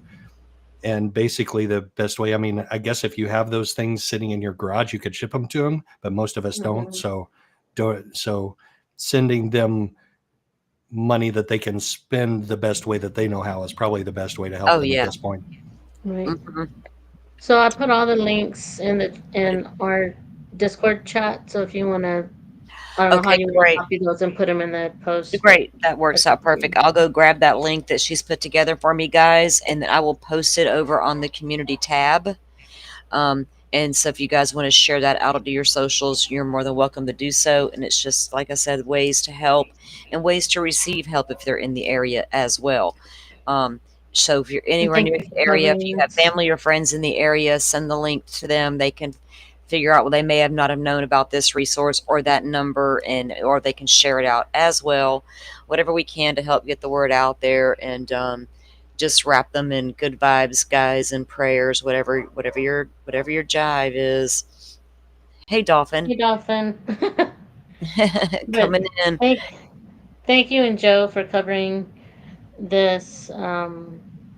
You guys aren't here, but you're still spreading awareness. Well, it's no problem. I mean, Joe and I have covered. Joe has covered the episode he did on the recovery from the wildfires, right? And we've talked about natural disasters. Joe and I have, even privately on air as well. It's something we both we really believe in. Joe knows why I do, being in hurricane country. Joe is actually affiliated with a search and rescue here in Florida as well. So we always have good conversations, and we want to be able to bring that stuff as well. And I'm telling you, if I get a hurricane, if it gears up out there, I'll be covering that stuff, because I like to get that information out to people, because I know how important it is. I know how it feels like. I know what it feels like not to be getting the information, right? The power's out, or this or that. I can't get it, but I got my phone. What can I find out with my phone, right? I got a charge right now. I got the car cranked. I got the phone charged. I can sit in this air conditioner a minute, and I got I got a phone. I can get information now. So people are looking for that information in a lot of different ways. And if we can be there for the guys, any of you, any of them, that's what we want to do here. Again, thank you, Butterfly, for coming and co-hosting with me today. I wanted to pull her up, guys, being from the area and familiar with helping me get all the links organized and what we wanted to talk about organized. Joe, thanks for coming up and giving us your insight as well on everything, and for your coverage over on your channel as well. And be safe, everyone. If it's not here, it's somewhere else. So I know. Just pay attention to your warnings. I'm guilty of not doing it as well. So I'm the biggest eyes for everyone. I'm the biggest guilter in that category. I stayed when I absolutely should have left, and I knew it, but it is what it is. Hey, Dolphin, we covered a story out of one of the survival stories. There was a guy who caught a ride on a deer, saved him. That was the 1980s. That was the 1987 flood. The 1987 flood at the Guadalupe River, same scenario happened.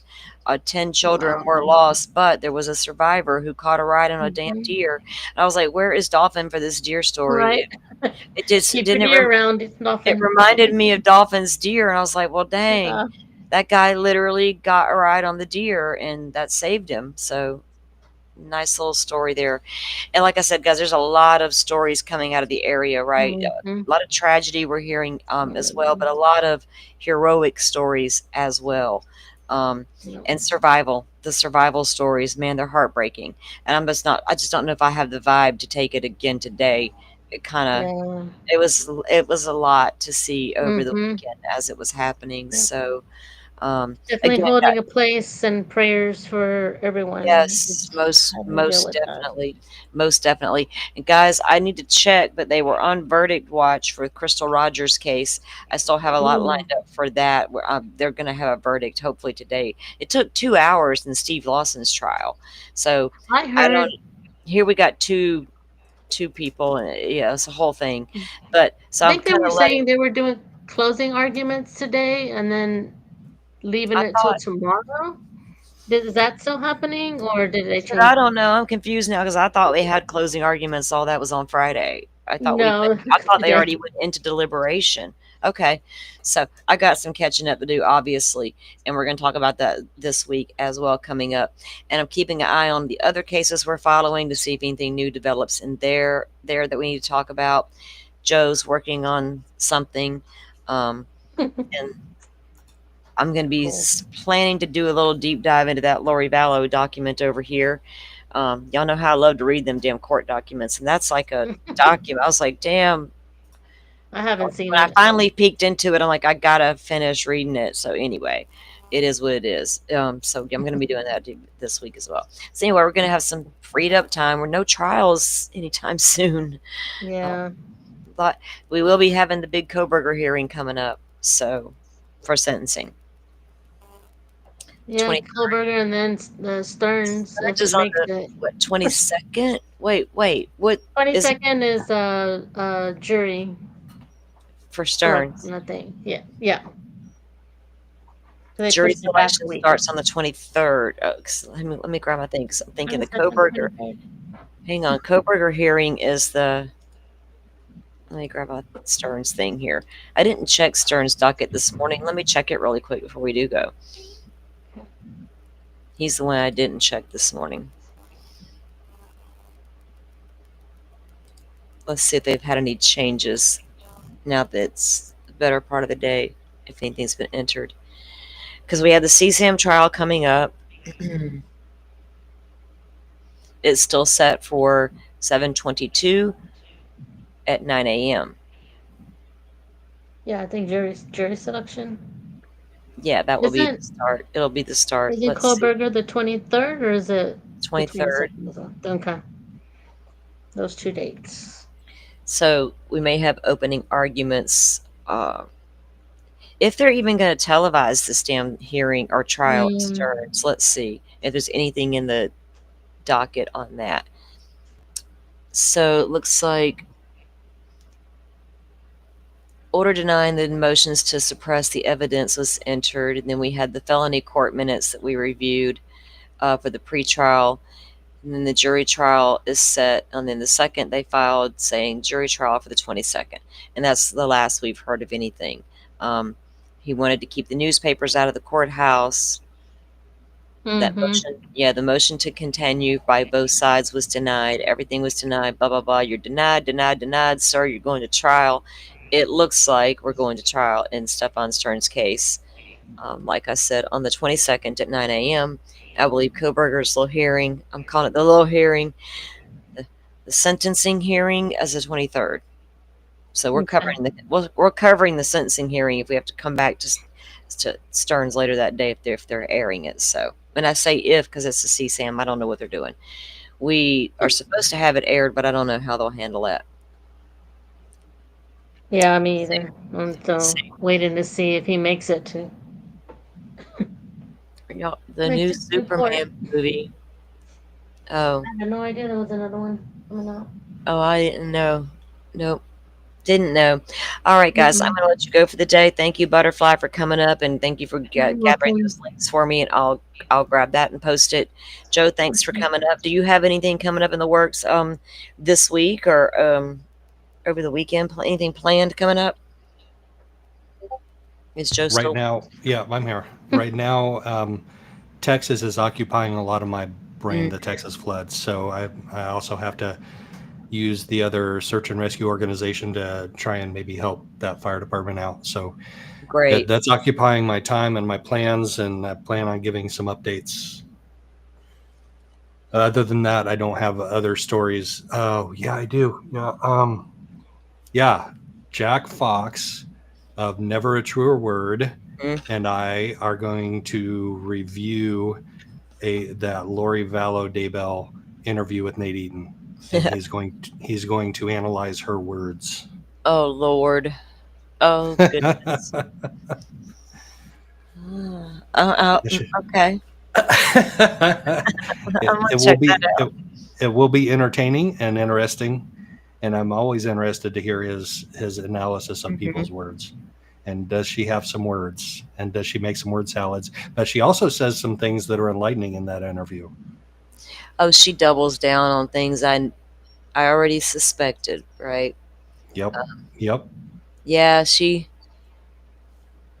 I viewed that interview at probably a different angle than a lot of people, because I evaluate Lori Vallow. I don't look at Lori Vallow, this woman, right? I evaluate that character, kind of like Bryan Kohberger. So part of her fascinates me in that aspect. And when I don't want people to take that the wrong way, because I'm not fascinated with Lori Vallow, right? It's not that at all. That mind. And that Diane Downs. And I'm thinking about Diane Downs when I think about Lori Vallow, and I'm thinking, damn, this behavior here. And what they're accused of and what they did and how they deny what they did, right? That level. So, yeah, there was a lot there, Joe, that she doubled down on, especially in her beliefs. I'll leave it at that. And we'll have to watch your show and get his take on it as well. And I'll see if he thinks the way I think about it. So when is that going to air? Do you know? Do you have a date yet? It's going to be later this week. He Cool. sent me a couple of times earlier today, and I got to All get right. with my schedule, and we'll get it worked out. Though it'll be this week, later this week sometime. That's awesome. Cool beans. Forrest says Diane Downs was a big crazy too. Forrest, I think Diane was far worse than Lori Mm-hmm. because of the cold callousness difference, right? There's, yeah, that's the way I feel about it, and that's what I'm trying to compare. That's what I'm comparing her to, right? Like, I'm in the middle of my own research between Diane Downs and Lori Vallow. Suzanne Smith, my babies was kidnapped in my car by that man. No, bitch, you drove him in a lake. You know, God, come on, you run a close third in that group that I'm putting you in with Lori Vallow and Diana Downs. You're in there, Susan Smith. You know what came across? horrible lady. Speaking of all these women, you know what came across my feed the other day? Do you remember Darlene Routier, or how do you say her name? Yes, girl, is she out of prison? No, I think she's fighting it. There was another creator that they did had a whole series on it. Do you think there's actual questions about that case? I don't know. I haven't looked into it enough. I just remember. Yeah. I'll send you the link. Yeah, to there might be questions there. Mm-hmm. Okay. They were going over it, so I don't know if I agree with it yet because I haven't gone through the whole thing. So. Yeah, Susan's in the top. I can't get over Susan Smith standing there crying on national TV like that. Because that black man hijacked my car and stole my babies. Like, oh my God, it makes me sick. Yep. I can never unsee that. And I saw it live on TV as it was happening. And then turns out she was standing there lying through her teeth the entire time on TV to all of America. Like, what kind of shit is that, guys? Who can do that? Yeah. With a straight face, with crying the whole time, thinking they got away with it. It's the most ridiculous shit I'd ever seen in my life at that point. Point. Insert Lori Vallow years later, right? Years later. And shit, Diane Downs was far before Susan Smith. That's crazy. In fact, there's a really good channel here on YouTube, Diane Downs TV, if y'all want to go dive into that old case. It's brutal, and it's the level of narcissism and cystic behavior in that woman blows me away. Blows me away. Yeah, Susan couldn't stay out of trouble in prison. You're right. And she lost all of her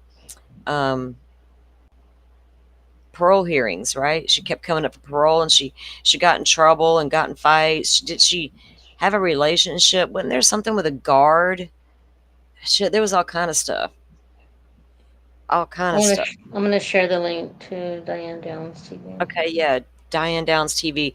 That channel is a growing little channel there. They do a lot of good work in that particular case, getting the actual case files, right, and compiling all those tapes that they have. These are actual real tapes from the investigation, conversations with Diane Downs. They just released one over the weekend. I was watching that live as it premiered, and it's just, I'm listening to her, and as she's talking, my mind automatically, there sits Lori Vallow in the corner, and I can just see that little smirk on her face. And I'm thinking, you honestly don't have anything on Diane Downs yet. You know, I still think Diane Downs takes the cake. Anyway, good deep dive on some good true crime shit if y'all want to go check it out.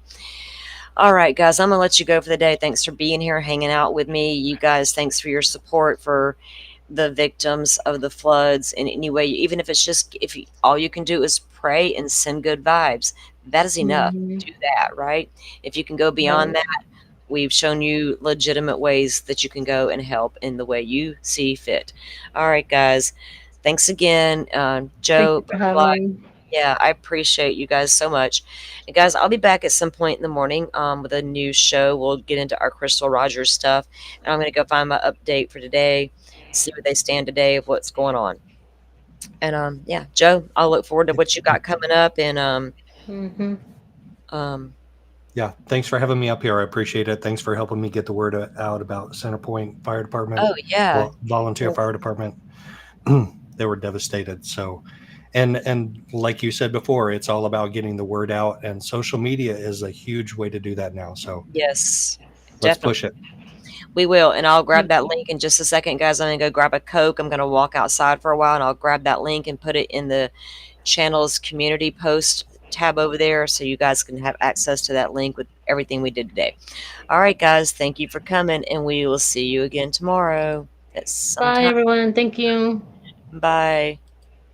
Thank you all for watching this here.